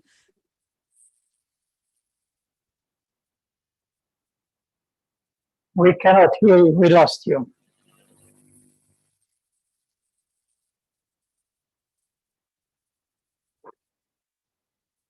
Hello. Can you hear us? Yeah. There's some connectivity issues, so that's why. We lost you on the end of the previous slide. Yeah. Hello. Okay. So let me again briefly discuss this slide. So the question which we ask is that, can a right-handed neutrino play a role of the dark matter candidate? So there are certain issues associated with this, with the right-handed neutrino dark matter in type 1 seesaw. The first and the most important one is the stability. Now, as we saw in the previous slide, the right-handed neutrino has Yukawa interactions. Now, that means that right-handed neutrino can always decay to the standard model leptons and Higgs. So where does this stability comes from? Now, in order for the right-handed neutrino to not decay into the barred particle, one can isolate it or segregate it from the thermal bath. So in such a scenario, what we can do is that one can switch off the interaction strength of that right-handed neutrino, as can be seen from this Yukawa matrix. So the first entry is completely zero, which corresponds to the dark matter. Now, in such a case, one of the right-handed neutrino is strictly stable, but then the question arises that, can in such a case dark matter be produced, as it does not have any interaction? Now, existence of such a dark matter is questionable. Now, such a scenario also ensures that the lightest active neutrino is massless. Now, a possible way out is a non-thermal production of the dark matter. A simplest possible solution of a non-zero neutrino masses, matter-antimatter asymmetry of the universe and the dark matter in type 1 seesaw was first introduced in UMSM scenario. Now, let me talk a little bit about UMSM scenario. Here, the lightest right-handed neutrino is a natural warm dark matter candidate with masses of the order of keV. Now, it is only possible if the active sterile neutrino mixing is very small, which guarantees the stability of the dark matter over the lifetime of the universe. Here, the dark matter is basically produced from the active sterile neutrino oscillation, or we can say that by the mechanism known as Dodelson-Widrow. So, and then the other two right-handed neutrinos are responsible for the non-zero neutrino masses and the matter-antimatter asymmetry of the universe. But then there are certain issues associated with this as well. Here, since being a warm dark matter candidate, the dark matter will be highly relativistic, and hence it will create a problem in the structure formation or the large scale structure formation in the universe. Then again, this Dodelson-Widrow, with the present bound on the mixing angle, the active sterile neutrino mixing angle, the Dodelson-Widrow mechanism cannot fully contribute to the relic density. So these are some discrepancies in this model. So in the next slide, or in our scenario, what we propose is that, can the right-handed neutrino be a cold dark matter candidate? So if right-handed neutrino is considered as a FIMP, it can play a role of the cold dark matter candidate. Now let us address the elephant in the room. How to explain the feebly interacting massive particle naturally? That means how to explain this feeble interaction strength of this dark matter. Can it be explained naturally? Or so the thing is that, can we connect this feeble interaction strength of the dark matter with the smallness of the active neutrino masses? Now this is a possibility, and we will try to explain this in our present form. Now, perturbating slightly from a zero in the Y nu matrix might just provide an answer. So as we can see, if we perturb the neutrino mass matrix, Yukawa coupling matrix, as we saw earlier, which had one column completely zero, if we if we give a small perturbation to it, where epsilon1, epsilon2, epsilon3 is a very small value, which is much smaller than one can write the Dirac neutrino mass matrix in the following manner. And in this scenario, one can expect that one can think of the lightest active neutrino might not be massless. So So this is the typical neutrino mass expression in for type 1 seesaw mechanism. And now the active sterile neutrino mixing among the right-handed neutrinos and the active neutrinos, it can be expressed in the following manner. So here Vij represents active sterile neutrino mixing, and it is just proportional to the Dirac mass by the right-handed neutrino mass. Now with N1 as a dark matter candidate, one can write this mixing angle as in the following manner. So it is nothing but, again, this one entry or the first column of the Yukawa coupling, which will be coming into the picture by the right-handed neutrino mass or the dark matter mass, which is nothing but simply equals to the epsilon times the wave of standard model Higgs by the dark matter mass. Now, as I have said, this epsilon is very, very small. Now, using the Casa-Shibara parameterization, one can rewrite the Dirac mass matrix in the following way. Here, U is nothing but the PMNS matrix. D under root M, small m, is the diagonal of neutrino masses obtained from the oscillation data. R is an orthogonal matrix, and D square root capital M is the diagonal of the right-handed neutrino masses. Now, this expression suggests that this epsilon should be proportional to square root of m1, small m1 times the dark matter mass, capital M1. Now, which is very much clear from this expression as well. So now let us see the effect of the active sterile neutrino mixing. Now, due to the active sterile neutrino mixing, we have there will be a modification in the standard interaction. Let us see, for example, the gauge interaction. Now, due to this active sterile neutrino mixing, the gauge boson, the standard model gauge boson, can also interact with the right-handed neutrinos, as one can see from the first as well as the second term. So here, in the first, for example, in the first term, we can see that the W boson can interact with the right-handed neutrino together with the charged lepton. Similarly, the Yukawa interaction also gets modified, and one can see the interaction of Higgs with the neutrinos and the right-handed neutrinos, whereas one can also find the interaction of the standard model Higgs with two of the right-handed neutrinos, as can be seen from the last term. Now, moving on to the next slide, let us discuss the production of N1. Now, assuming M1 to be lighter than the mass of the gauge boson, N1 can be produced from, sorry, there is a typo. So N1 can be produced from the following decay channels. So here we see that, as we saw from the previous slides, the right-handed neutron or the dark matter interacts with W boson. Hence, it can be produced from the decay of W boson. It can be produced from the decay of Z boson. And it can also be produced from the decay of the standard model Higgs, as well as the other two right-handed neutrinos. So here I provide the expression for the decay widths of all these decay channels. And later on, we will find that the first two channels plays a crucial role in the production of the right-handed neutron. At this point, it is interesting to point out that the decay width of the W boson as well as the Z boson becomes kind of inversely proportional to M1 and not M1 square. This is because this MD, because in the numerator, as we see, MD and MD, entries of MD appears with one I1 entry and basically in I1 entries. So basically it becomes MD square. As we saw before, as we saw earlier, this MD is nothing but proportional. This particular entry is nothing but proportional to the square root of epsilon times the square root of lightest active neutrino mass together with the product of the dark matter mass. Now, once we square it, we are left with the product of active neutrino mass, lightest active neutrino mass M1 times capital M1. So hence, we find that this particular decay width is now proportional to the lightest active neutrino mass by the dark matter mass, so which is M1, small m1 by capital M1. Now, similarly, the decay width of Z boson going to the right-handed neutrino also becomes proportional to small m1 by capital M1. The rest of the decay widths, I won't be going into the detail of these expression, as these won't contribute dominantly to the relic density.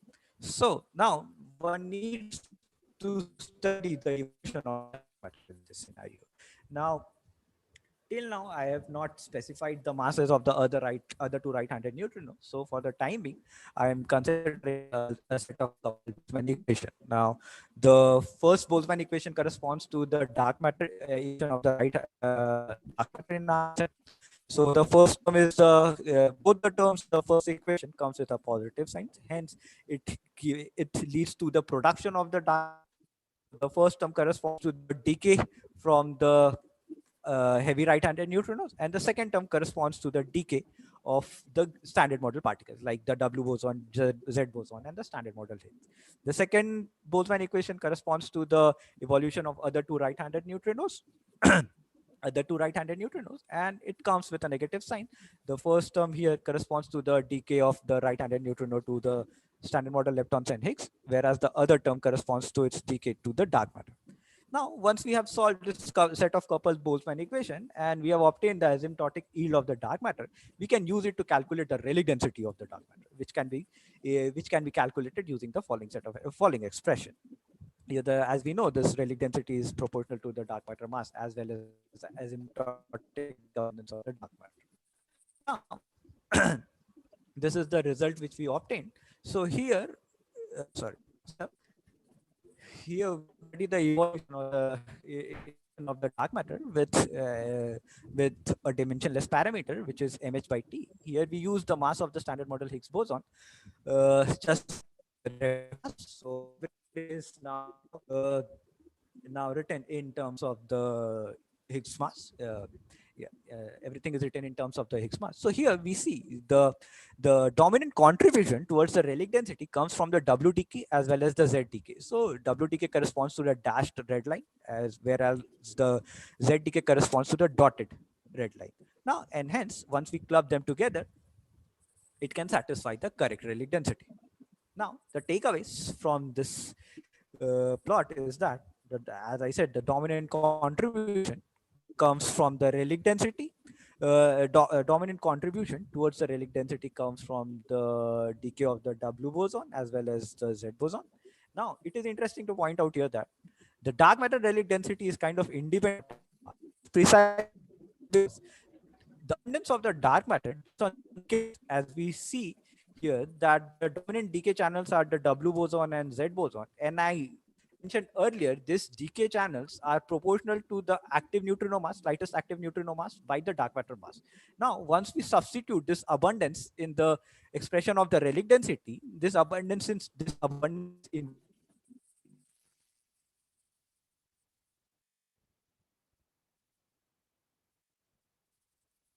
We cannot hear you.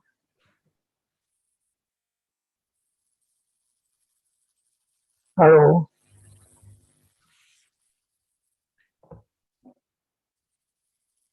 I think we lost contact with Rishabh. Yeah, we lost you. Yeah, his connection is not good. Hello.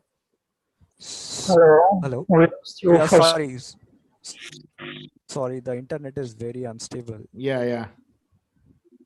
Now we hear. Yeah, you. so it's almost over. So there are only few slides left. So as I was saying, the Rayleigh density of the dark matter is kind of independent of dark matter mass, because this asymptotic, this abundance of the dark matter depends on the decay width of the W boson, which was proportional to the ratio of the lightest active neutrino mass by the dark matter mass. Now, once we substitute it here, we find that this M1, which is in the numerator, gets cancelled from the M1 coming in the denominator in the abundance of the dark matter. And hence, this Rayleigh density depends only on the lightest active neutrino mass, which is the single parameter left in our hand.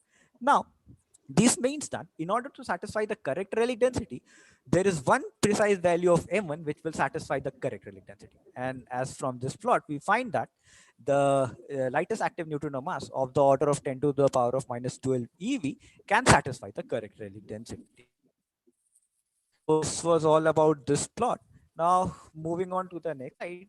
Here, since there is an active sterile neutrino mix, the dark matter can also decay. Now, these decays are possible via off-shell W and Z boson through this decay channels. And secondly, it can also decay through off-shell Higgs boson through this decay channel. And it can also decay radiatively radiatively to the photon and the standard model neutrino. Now, this radiative decay of N1 is provides the most stringent constraint on the parameter space. Now, this radiative decay is expressed in the following manner, and we find that this radiative decay or the decay width is proportional to the active sterile neutrino mixing angle, that is theta 1. So here the theta 1 is related to the active sterile neutrino mixing in the following manner. So theta 1 square is nothing but Vi1 square by M1, which is the dark matter mass. And then due to the non-observance of X-rays, such X-rays puts a stringent constraint on theta 1. And so we got a variation of theta 1 square with the dark matter mass, and we also implement the constraint coming from the X-ray searches. So here we find that, so here in this plot, this purple line corresponds to the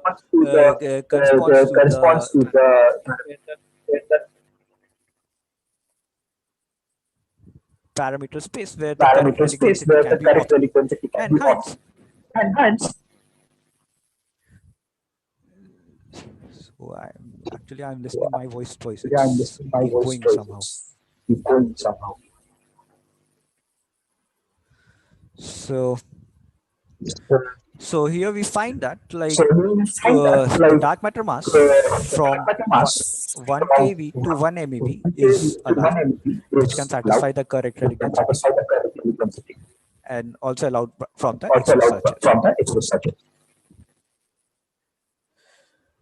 Now let me talk about the role of N3.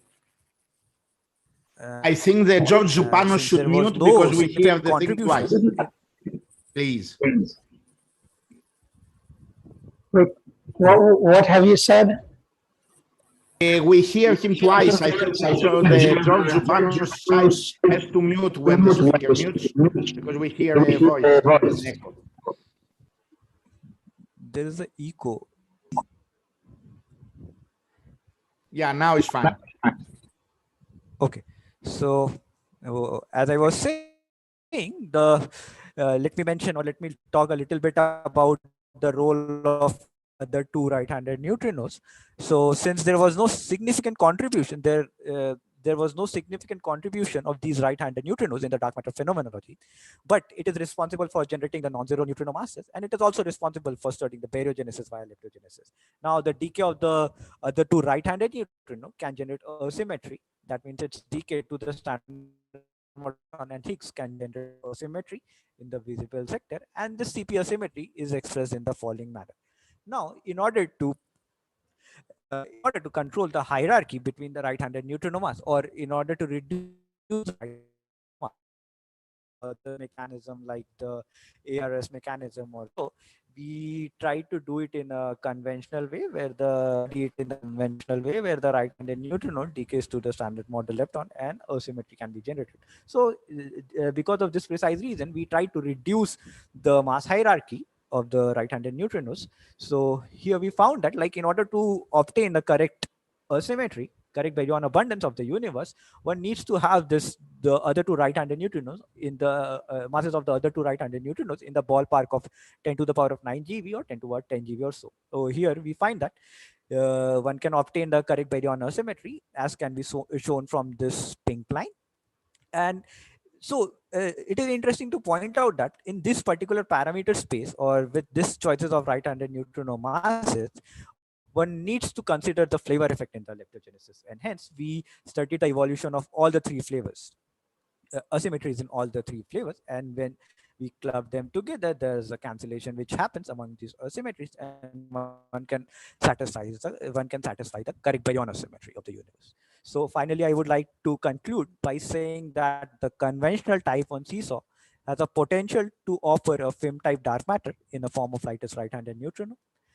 Relic density is governed by the decay of the standard model gauge boson. The proposal predicts an upper bound on the lightest neutrino mass, which is of the order of 10 to the minus 12 eV, which makes it falsifiable if ongoing or future experiments such as scattering or Project 8 collaboration succeeds to probe it. The smallest of coupling involved in a generic film type model to matter can now be connected to the lightness of the active neutrino mass M1. Now, dark matter mass allowed from the X-ray constraint ranges from 1 kV MeV. And we also incorporate a flavored leptogenesis scenario to show that M2, M3 of the order of 10 to the 9 to 10 to the 10 GeV can explain the baryon symmetry of the universe. Thank you. Hello. Okay, Hello. thank you very much. Thank you, Professor. Are there questions?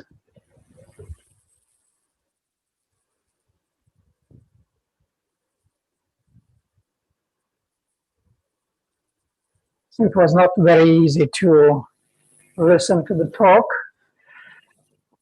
I understand. I cannot see any questions. So we close. Yeah, I was just, you raised yourself this question about that it was not so natural to have a completely conserved seesaw neutrino. Do you have any idea of what it could be, or did you say and I didn't hear? Or is it just you have to fine tune it simply? Sorry, actually, I didn't get the question. Can you repeat it once more?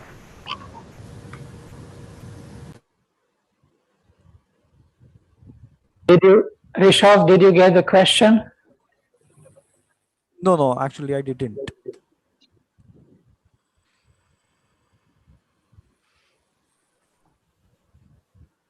So the connection is very feeble. Yeah, Rishabh, your connection is really, we can't hear you.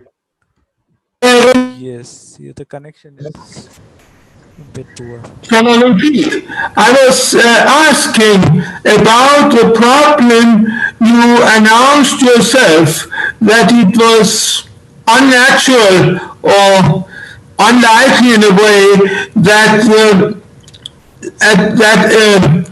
a seesaw neutrino, a right-handed neutrino, would be so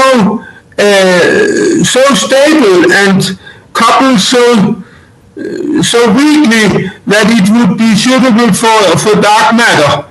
But you could have perhaps some ideas how this could come anyway. Did you take such ideas, or are there some way it could be? Can this right-handed neutrino, for instance, have a charge that is very well conserved, or would that be possible in your model? So in this case, like the right-handed neutrino violates lepton number. I don't see any charges which is conserved. Yeah, because the first interaction conserves the baryon number, lepton number, whereas the second one, the bare mass term of the right-handed neutrino violates it.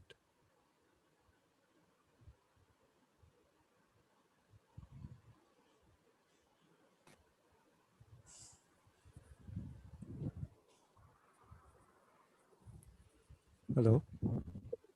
So I think we close the session and you can continue discussion if you like. But we close it here and we reconvene at 20. Sure. And I'm so sorry for the inconvenience. Like there was a lot of internet issue. Oh, I mean, officially it should be past. No. Yeah, so yeah. Okay, so 10 minutes break. Okay.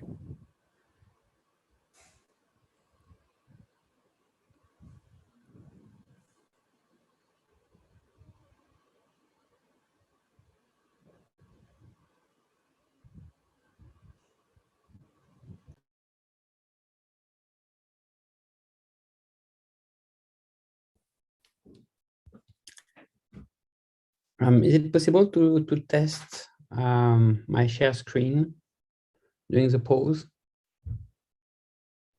Yes, the recording is still on for some reason. They should have turned it off, but I think you can share your transparencies for the moment. But the recording is, let me send an email. Because I'm remote myself, you see, I'm not in Corfu. Let me send an email, but I don't know to whom should I send the email. I don't know. Yeah, Jan told me that. Jan, maybe I can. Is Jan? Jan, are you connected? I think Jan. Oh, you probably went to the coffee. Yeah, but you can has a upload. meeting. You can upload it even if it is recording. It's fine. You can test the screen. I can test. Okay, just testing. Yeah, you can share. Yeah, you have privileges to share because that I cannot give you. That's the point.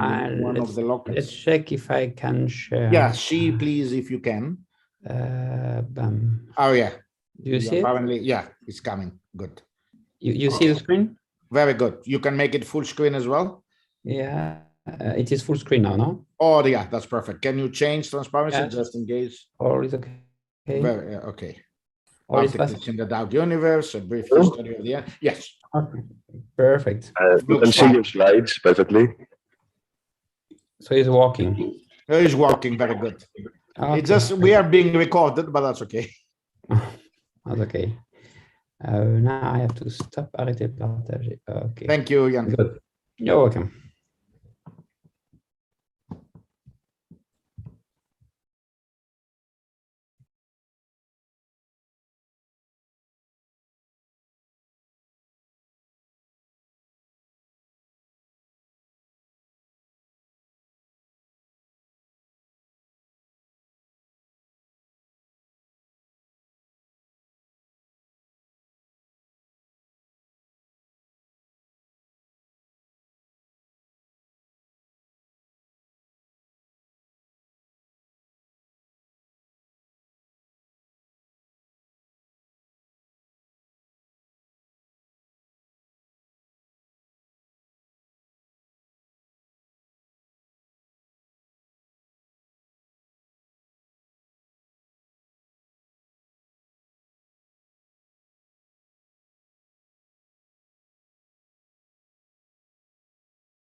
Okay, can people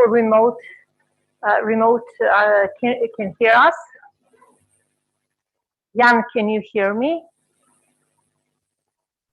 I can hear you, yes. Oh, that's great. So welcome everybody to the last session of today.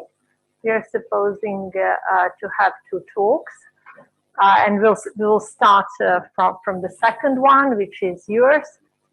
So please, Jan, tell us something about particle production in the early stage of the universe. You will have 30 minutes, and I will just inform you when only 5 minutes would be left to you. So the floor is yours, please. So I begin now. I don't give my talk. Normally I'm second one. Yes, you can start to share. But we change the order. Okay.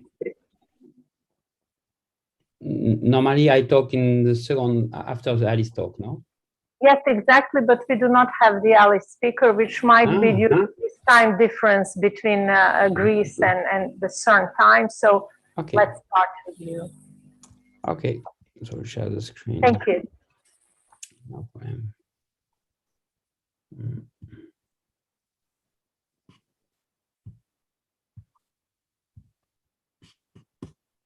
Yeah, good. You see the screen? Yes, we can see it. And you hear me well? Exactly. Very good. Go ahead. Okay, very good. So I will try to discuss a little bit about the particle production in the early phases of the universe, which is based on work we made quite recently here with Marcos Garcia, Knut Planetary, Kifaliv, Savanas Verne. And I want to thank the organizer for the invitation, by the way, because I could not come again, but yeah, promise next time I will be happy to come to Corfu. So a little publicity of a textbook that I made, which will be released next month. So it's just publicity, which is Particle and Dark Universe, okay, which is very good textbook for students, where I developed all the history of the dark universe from production of dark matter, WIMP, detection of dark matter, direct and indirect, and the earliest phase of the universe from inflation to re-heating. So it's good if you're interested. It will be released next month. So I will tell a brief history of the energy in the early universe, in fact, and as a Boltzmann, so the energy, the available energy is the main subject for the evolution of the world. So this is a little sketch of the different kind of energy you can find in the universe and the evolution of the universe, which is first dominated by a field which we call inflaton field, from, let's say, the beginning of the Big Bang, if you want, up to the end, and being the end of the inflationary phase of the universe, where it goes from a size of 10 to minus 29 centimeter, more or less, to 1 centimeter. Then you have a phase here of a world which is dominated not anymore by the inflation, but by the oscillation of the inflaton, okay, which is kind of a matter field, but producing photons which are not thermal. Then you have a phase where you have a thermal photon here, but still dominated by oscillation of inflaton. And what we call the re-heating temperature is not the maximum temperature, it's a temperature where the universe begins to be dominated by thermal photon. So I have a phase dominated by the inflaton, which is a phase of expansion, a phase dominated by non-thermal photon, and a phase dominated by thermal photon up to and the CMB time, etc., etc. So this is what I will try to explain. I will try to explain how you can produce particle in every of these steps. So, 1 minute. Let's begin by classical potential, okay, which is polynomial potential for the inflaton field. Don't forget that we are at the end of the inflation, so this potential is not the one who drives the inflation, so it's not excluded by any kind of data because it's the potential for small value of field phi. And you can define the density of this phi classically by, of course, the energy momentum tensor that you can compute from the potential you have here, which is a kinetic energy plus a potential energy. Up to now, nothing very new. This is classical textbook, I will say. And you have to solve an equation of motion for phi, which is inflaton field, which is this equation of motion, classical, where you recognize, of course, the acceleration of the inflaton. You recognize the derivative of the potential, which is the potential energy in a sense, and the friction term coming from the fact the universe is in expansion, h being the Hubble constant.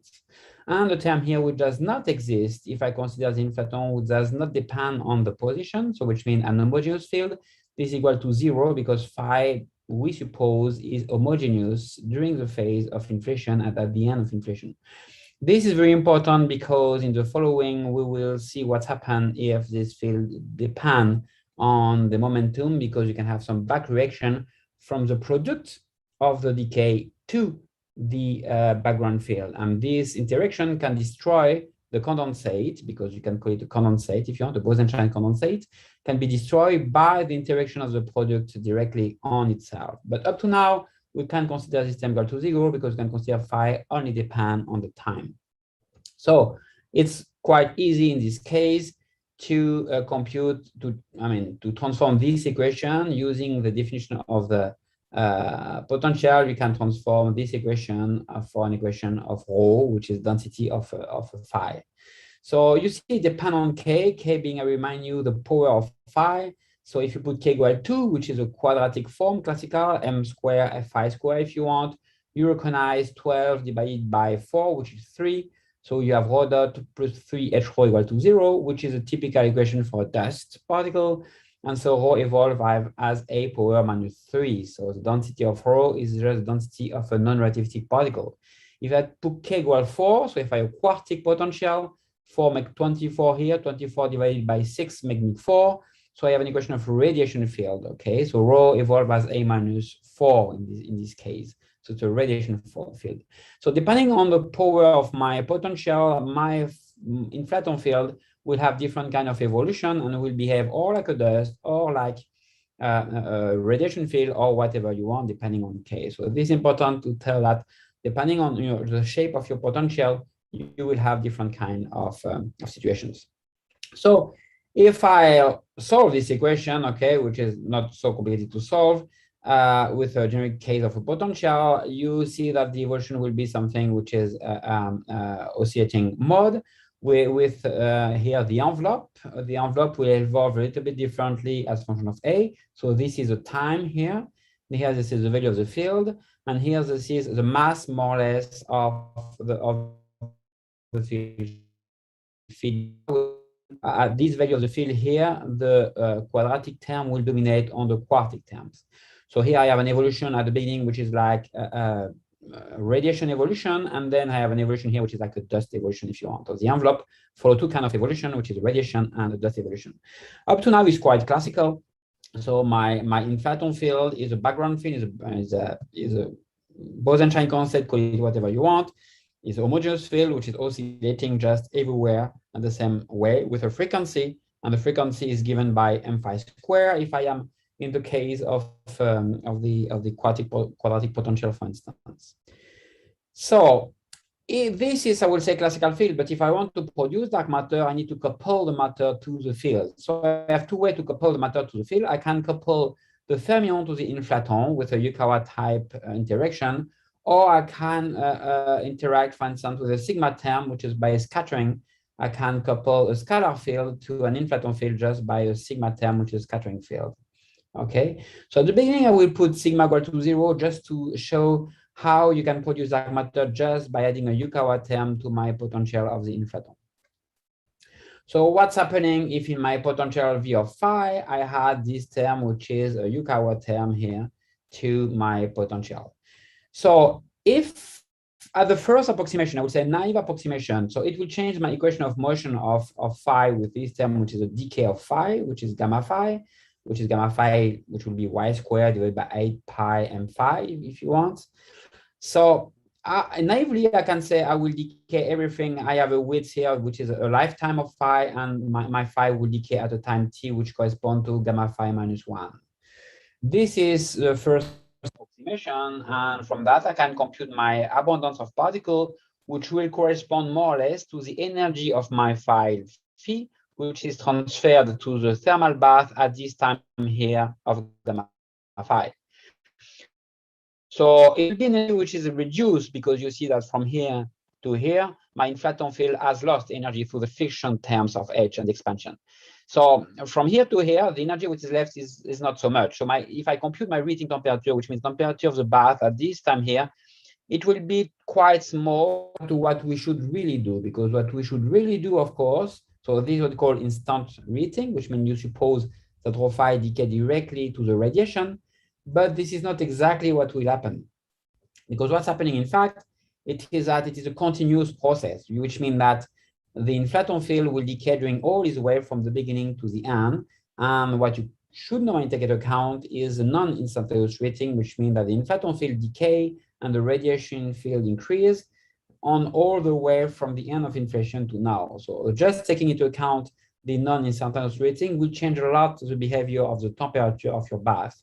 And this is important when you need to compute cross sections for direct detection, for instance, production, because it depends a lot on the energy you have on your bath, and the energy depends on temperature. So this, for instance, the equation you have to solve in the case of non-instantaneous reheating. Okay, so which means you have the phi with decay. Well, this is quite classical, but it's not very insightful. What is important is that this term here that you had, and you had to add this term in the evolution of the radiation field. R is for radiation.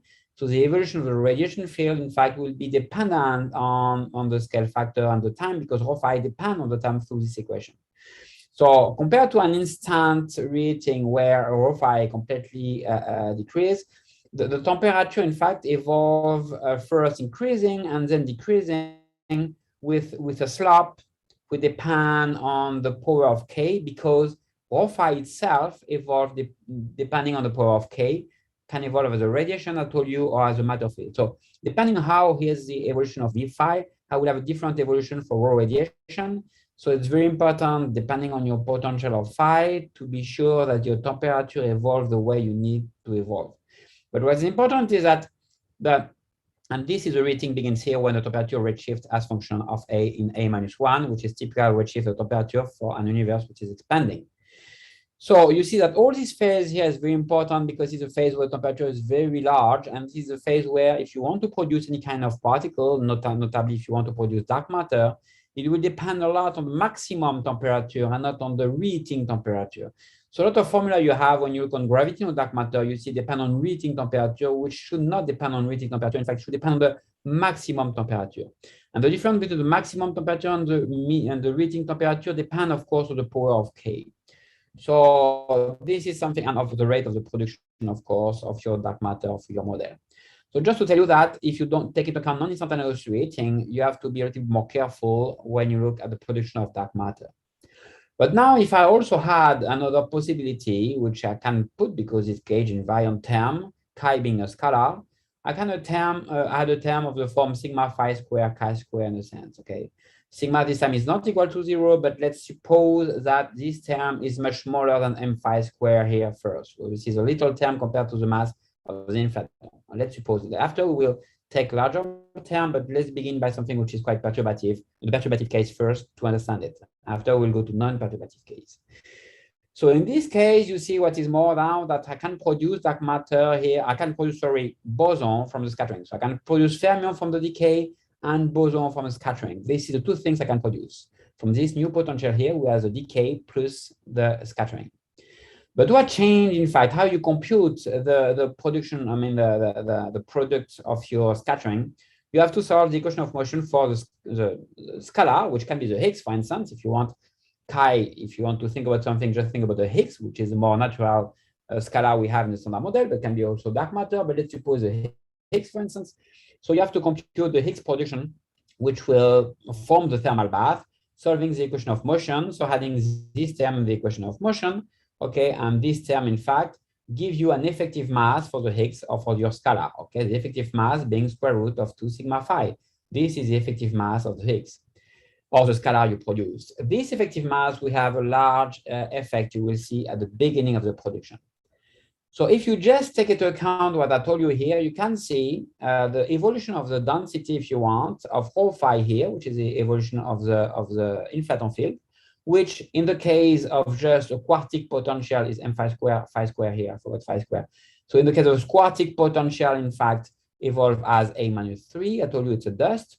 So this evolution is quite classical, no problem. And if you produce rho chi, you can prove, I mean, we did in the paper, and this paper here you can find, it's quite easy to find from the scattering how evolve the rho chi, if you want. So rho chi evolve as A- radiation, and the fermion evolve from this width here as A-3 half here. So you clearly see that in the case of a quartic potential, you cannot reheat just by scattering. So the bath will be dominated here by the scalar, but the scalar being redshifted as a radiation, it will very quickly under-dominate the radiation field. And the radiation field will be dominated by the fermion. So if I have an inflaton we couple with, for instance, a right-hand neutrino or any kind of fermion from the model and the Higgs will first give you a large contribution, but as it redshifts as a radiation, this is the fermion which will dominate the universe after a while, and this is a fermion which will reheat, which means this is the radiating temperature, which is the time where the radiation dominates on the inflaton, will be given by the density of the fermion and not of the scalar, okay? So all this is just coming from solving the equation of motion for these two fields. So we took just in this case the same value for the y and for sigma, just to compare the both evolutions and responsibilities in the rating for the same value of y and sigma. Of course, if I have very large sigma, you have much more here, but at the end will be the same, that never the scalar can read the universe because its evolution will be always subdominant compared to the redshift of rho phi, which in rho phi will never be destroyed, if you want, or under-dominant compared to a scalar, but to a fermion, yes. So this is what we call a perturbative rating. That's, of course, something important to happen if sigma phi square around the first oscillation regime here at the first time. This is what we will try to see now. Because sigma phi square will generate, in fact, a mass term for the Higgs or for your scalar.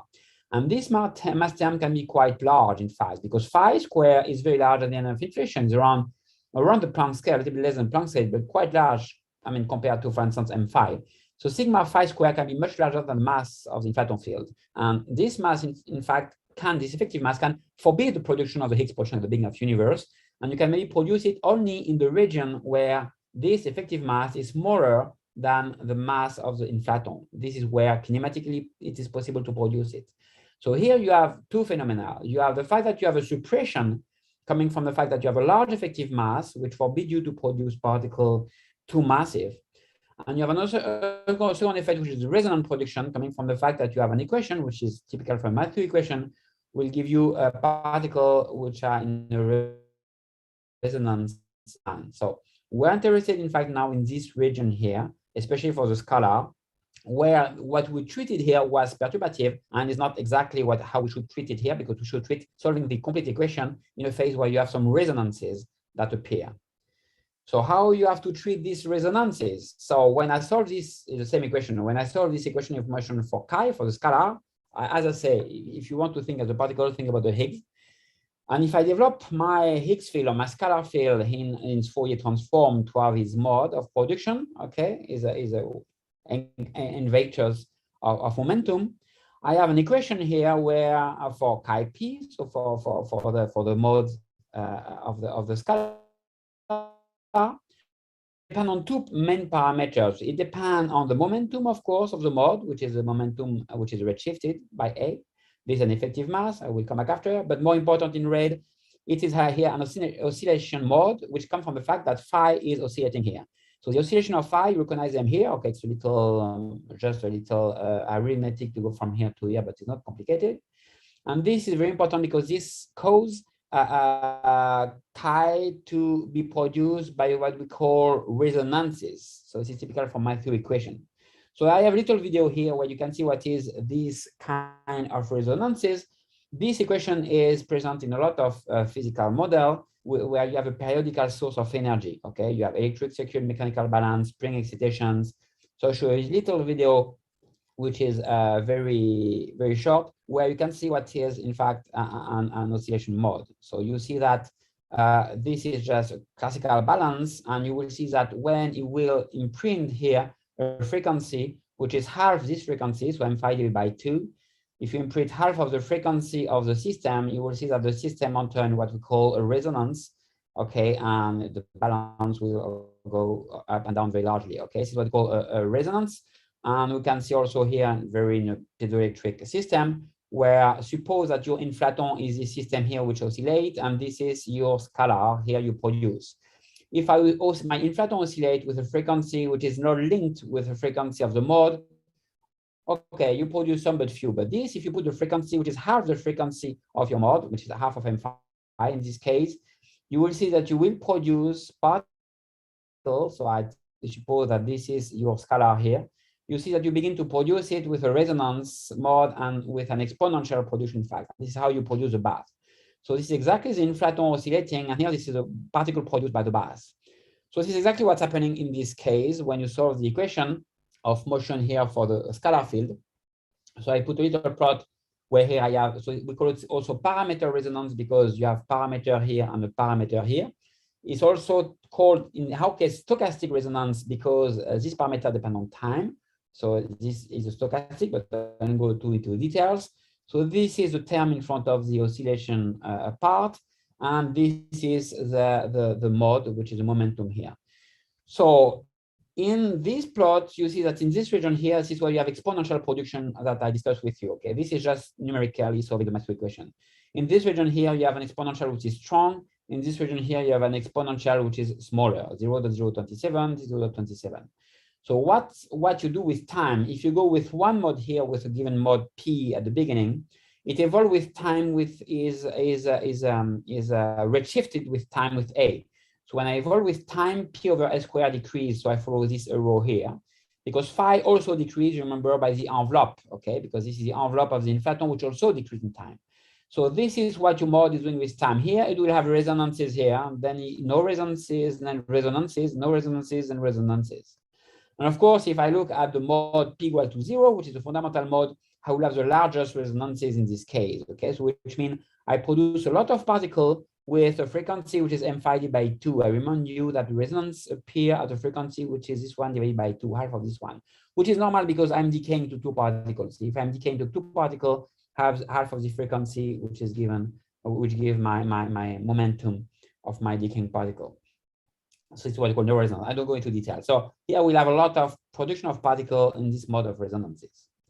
So once you understand these things, and once we solve the problem and we solve this equation we see what we did with Archie-Fock approximation or with the lattice code, which is lattice easy, for instance, just to compare Archie approximation and the complete code with the lattice, depending on the value of my coefficient, which is responsible for the oscillation, which is responsible for the parameter resonance, you can see that my scalar is not produced a lot if I have a coupling which is around 10⁻⁸. But once I increase my coupling, you see the resonance appearing here. I see one mode here, another resonance here, you see. So resonance, nothing, resonance here. So it's resonance, nothing, resonance. So you see the band more or less appearing here by passing through any kind of resonances. And this is the density of the inflaton, this is the density of the field. And you see that for a value of around 10⁻⁶, my Higgs field reach my inflaton field, and it begins to be something quite strange here, which kind of bath between the inflaton and the scalar field. I have put here the value of the equation of states W, okay, W 1/3 correspond to radiation, W of 0 correspond to matter.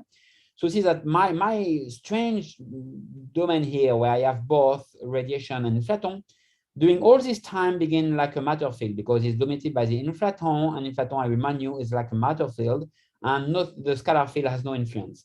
But once my scalar field reach my inflaton field, you see that I behave more or less like a radiation field. Okay, these two is not a thermal bath. They are not in equilibrium, but they behave as if they are in equilibrium in sense through back reaction, because my X, you will see, also act on phi as phi act on Higgs. And if I go to large value, like 10 to minus 5, for instance, I have a complete radiation field during all this epoch here of back reaction, where my bath is at the same time dominated by inflaton and radiation. But notice that after a while, my inflaton field decouple from the radiation field. My radiation field go in A-4, my inflaton go back to A-3. So it's just a short epoch where both live together with same kind of equation of states. But after a while, the inflaton decouple and the rho H decouple. And so they behave after exactly as they behaved before, because you don't have the resonance production anymore. So you have the classical perturbative resonance, perturbative production we discussed just before with A-4 and A-3. Okay, this is the perturbative regime we discussed before. This is non-perturbative regime produced by the oscillation of the inflaton. So this is this region here. It is this region here that was not taken into account when I was doing the perturbative analysis to solve rho R. Okay, and after this region here, it is this region here that you recover A-4 and A-3. Okay, so the fact it is that this term here you see will also appear in my equation of states, equation of motion for phi, and this will change my phi also, because I will have what we call back reaction, which is the effect of my field as I created act this time on my condensate through the equation of motion. So the net effect of this is a destruction of my phi condensate into the phi particles. Okay, these terms that I add here, okay, for my scalar appear now in my equation of state for my. So you have 5 minutes more. Okay. Okay, should be sufficient. So my equation of state for my inflaton was this one. You remember, this was my equation of state, but it was not depending on x. It was only depending on t. But once I had this term here, where I have my mode chi p, which are not the same, of course, and I told you that some modes are more produced than other modes through the resonances, I have an equation with depend on x this time. So my field is not homogeneous anymore, and so my phi, which was before a condensate or homogeneous field, become to be a phi particle, which is localized and an equation of state with different modes, and each mode of phi will have different probability. So my phi will not have the same probability of presence everywhere in space. So this is quite important, because now I have to solve my equation for phi. So what's happening? Just to understand very quickly. So this is the evolution of what we call a homogeneous field, which is the condensate, with a frequency which is half of the mass of phi phi. Okay, this is classical. Okay, this is half of m phi. It is the mass, the frequency I have for my mode. And but we can say it's equivalent to what to say. It's equivalent of having phi particle, which is coherent, because all my physics doesn't change if I consider one field which is homogeneous or thousands of fields. We are coherent and oscillate with the same frequency. This is exactly the same. And this is how you understand why phi evolved as a bath of particle with A-3 as a matter field, because it's equivalent. It's equivalent to n coherent oscillator of density n phi, okay, with a frequency which is the same frequency. I just have a density which is rho phi divided by m phi, but all my physics is exactly the same, okay? But what will happen if I have a back reaction, which is in my scalar act with different probability, because I don't have the same number density for each mode on my field? It means that each of my phi particle will act with different kind of frequency, and I begin to have a bath of phi particles. So my condensate is destroyed, and now I have a bath of phi particles. So the behavior of this particle is still matter dominations, but with different kind of modes this time. Just to show you what we did, in our paper, we computed the density. So to know that this is rho phi, and wanted to know which part of rho phi is made by a particle and which is made by a condensate. So see that rho phi is first dominated by the condensate, and once you have the back reaction at this level, this is when the chi attack the inflaton field. You see my condensate is destroyed, and my phi particle begin to increase and is dominated by my phi particle. This is a change coming from the attack of the phi of the Higgs, but this is only what is left. The evolution is still A-3, because in both cases you have the evolution of phi, which is a matter field. The only difference between the two lines here is coming from the fact you have lost some of this energy because you gave them, of course, to the field of the Higgs, which is now redshifted is A-4. So this little change of not of slope, you see the slope is the same here, but you have a little set here, a little mismatch between the two lines coming from the fact my phi has given energy to my scalar field, which is now here but redshifted. Okay. So just summary and before going to one model and just in 2 minutes is finished. So I think you understood quite or more what I wanted to say. If you look at the red and the orange, this is a perturbative case I discussed at the first part of my seminar. So rho perturbative of the fermion and rho perturbative of the phi, they just classically reach at this level. If I take now non-perturbative effect, this is the blue and the green. What changed is the little offset here of rho phi I just discussed with you, because you have this zone here where phi and the scalar begin to live together. It's not in thermal equilibrium, it's a strange bath mixed between a phi particle now, a phi particle and a scalar particle. And then the scalar decouple, and then the fermion begin to reach dominate the bath, etc. So the main difference between using perturbative and non-perturbative is not on the reheating temperature, but in the fact that the reheating arrived before. If you take non-perturbative effect, you understand quite well, because the effect of the parametric resonance is to destroy some rho phi. You see this offset of rho phi between the orange and the blue is coming from the fact that a large part of the density of phi has been destroyed by the back reaction of the scalar field on the phi. And so I finish on this slide, which is one effect that you can see. For instance, if you want to produce dark matter, which is the more, I mean, the more natural way, we'll say, this is the simplest way, or the naive way, is just to have a gravitational coupling. If I just couple my inflaton to the gravitino and the gravitino with a scalar dark matter, for instance, this is for the dark matter production, so which means just exchanging the graviton, sorry, which is the most minimal production of dark matter you can imagine in the world, is of course reduced by Planck mass, but this is unavoidable, I will say. And I add my production of matter to have a thermal bath, okay? And you will see the influence of Y and sigma in my computation of my dark matter, okay? So my phi produce, it can be a scalar or a fermionic dark matter. So see that, and I don't go into detail about the plot, but just to show you that on all these lines have the radially carbonance, okay, for different mass of dark matter, 10 to the 12 GeV, 10 to the 7 GeV, 10 to the 100 GeV. But you see in my plot, I put it sigma and Y, which means the influence of the scattering and the influence of the decay, okay? Y for the decay of the inflaton, sigma for the scattering of the inflaton. And you see how important is the influence of phi and Y for a different mass of dark matter, which means that I can go from 10 order of magnitude depending on the value of sigma of Y, because sigma of Y act on the reheating, so on the temperature, and the temperature act on the production here will depend on the temperature of the dark matter, because the temperature depends on the scale factor, and the scale factor give me the rate of the production of dark matter. So the values are not important. It's just to see that it go from 1 GeV to 10 to 14 GeV, okay, acting on sigma. So the effect of sigma on the bath, on the thermal bath or non-thermal bath, has a large importance on the production of dark matter, because the production of dark matter depends on the reheating temperature, which itself depends on sigma and Y. So we can do the same exercise for exchanging a Z prime, exchanging a massive gravitino, a graviton, exchanging a moduli field. I mean, the same exercise is the same for things. So in my conclusion, what I say is very simple. It was a sentence. I just want to say that studying the detail of dark matter production in the earliest phase of the universe is important for dark matter production in freezing scenario. Okay. Almost about the time. Thank you very much, Jan. Do we have questions for the speaker?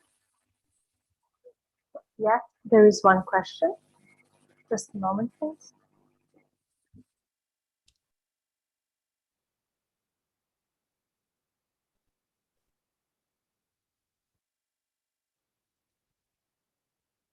What initial conditions do you take when you integrate the system? Do you start at the end of inflation with 0 particle density?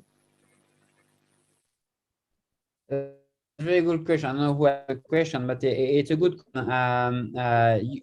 You hear me? Because I see my connection is unstable. You hear me? Yeah. Yeah. Yes. This is very good. So yeah, this is a very good question. In fact, between end of inflection and what we call a max, because you see you have the inflection and temperature increase up to a maximum temperature, right? And decrease. This phase is very complicated to treat. In fact, this phase where you begin to increase temperature. We took rho end as an input, and we took rho end as 10 to 60.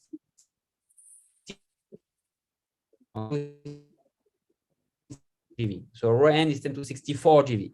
So all depend on rho n, okay? And we use data from the usually, and if you take lambda 5 to the 4, for instance, we fix this value to correspond with Planck data, of course. But all is determined by rho n. Okay, thank you very much. Connection was not great, but I hope that you're satisfied with the answer. Thank you, Jan. Any other question? If not, let's thank the speaker again. Thank you. We didn't have Alice talk online yet. No. I have sent an email to Professor Musa. I have sent an email to Sharon, but I don't know if he is available. Maybe some advice from the organizer. How to see. Jan is coming. So any suggestions, Jan, for this session? I also sent an email to him and he did not answer, so probably we have to close the session then. Okay. What else we can do? I'm so sorry for that. We were all looking forward to hear an Alice talk. Nevertheless, thanks to the audience, so people who joined us remotely and the people present here at Corfu. Thanks, Jan. Nice talk. Thank you. Thank you. Thanks, Jan. Very nice. Very nice. Yeah, hope to see you one day. Huh? Hopefully.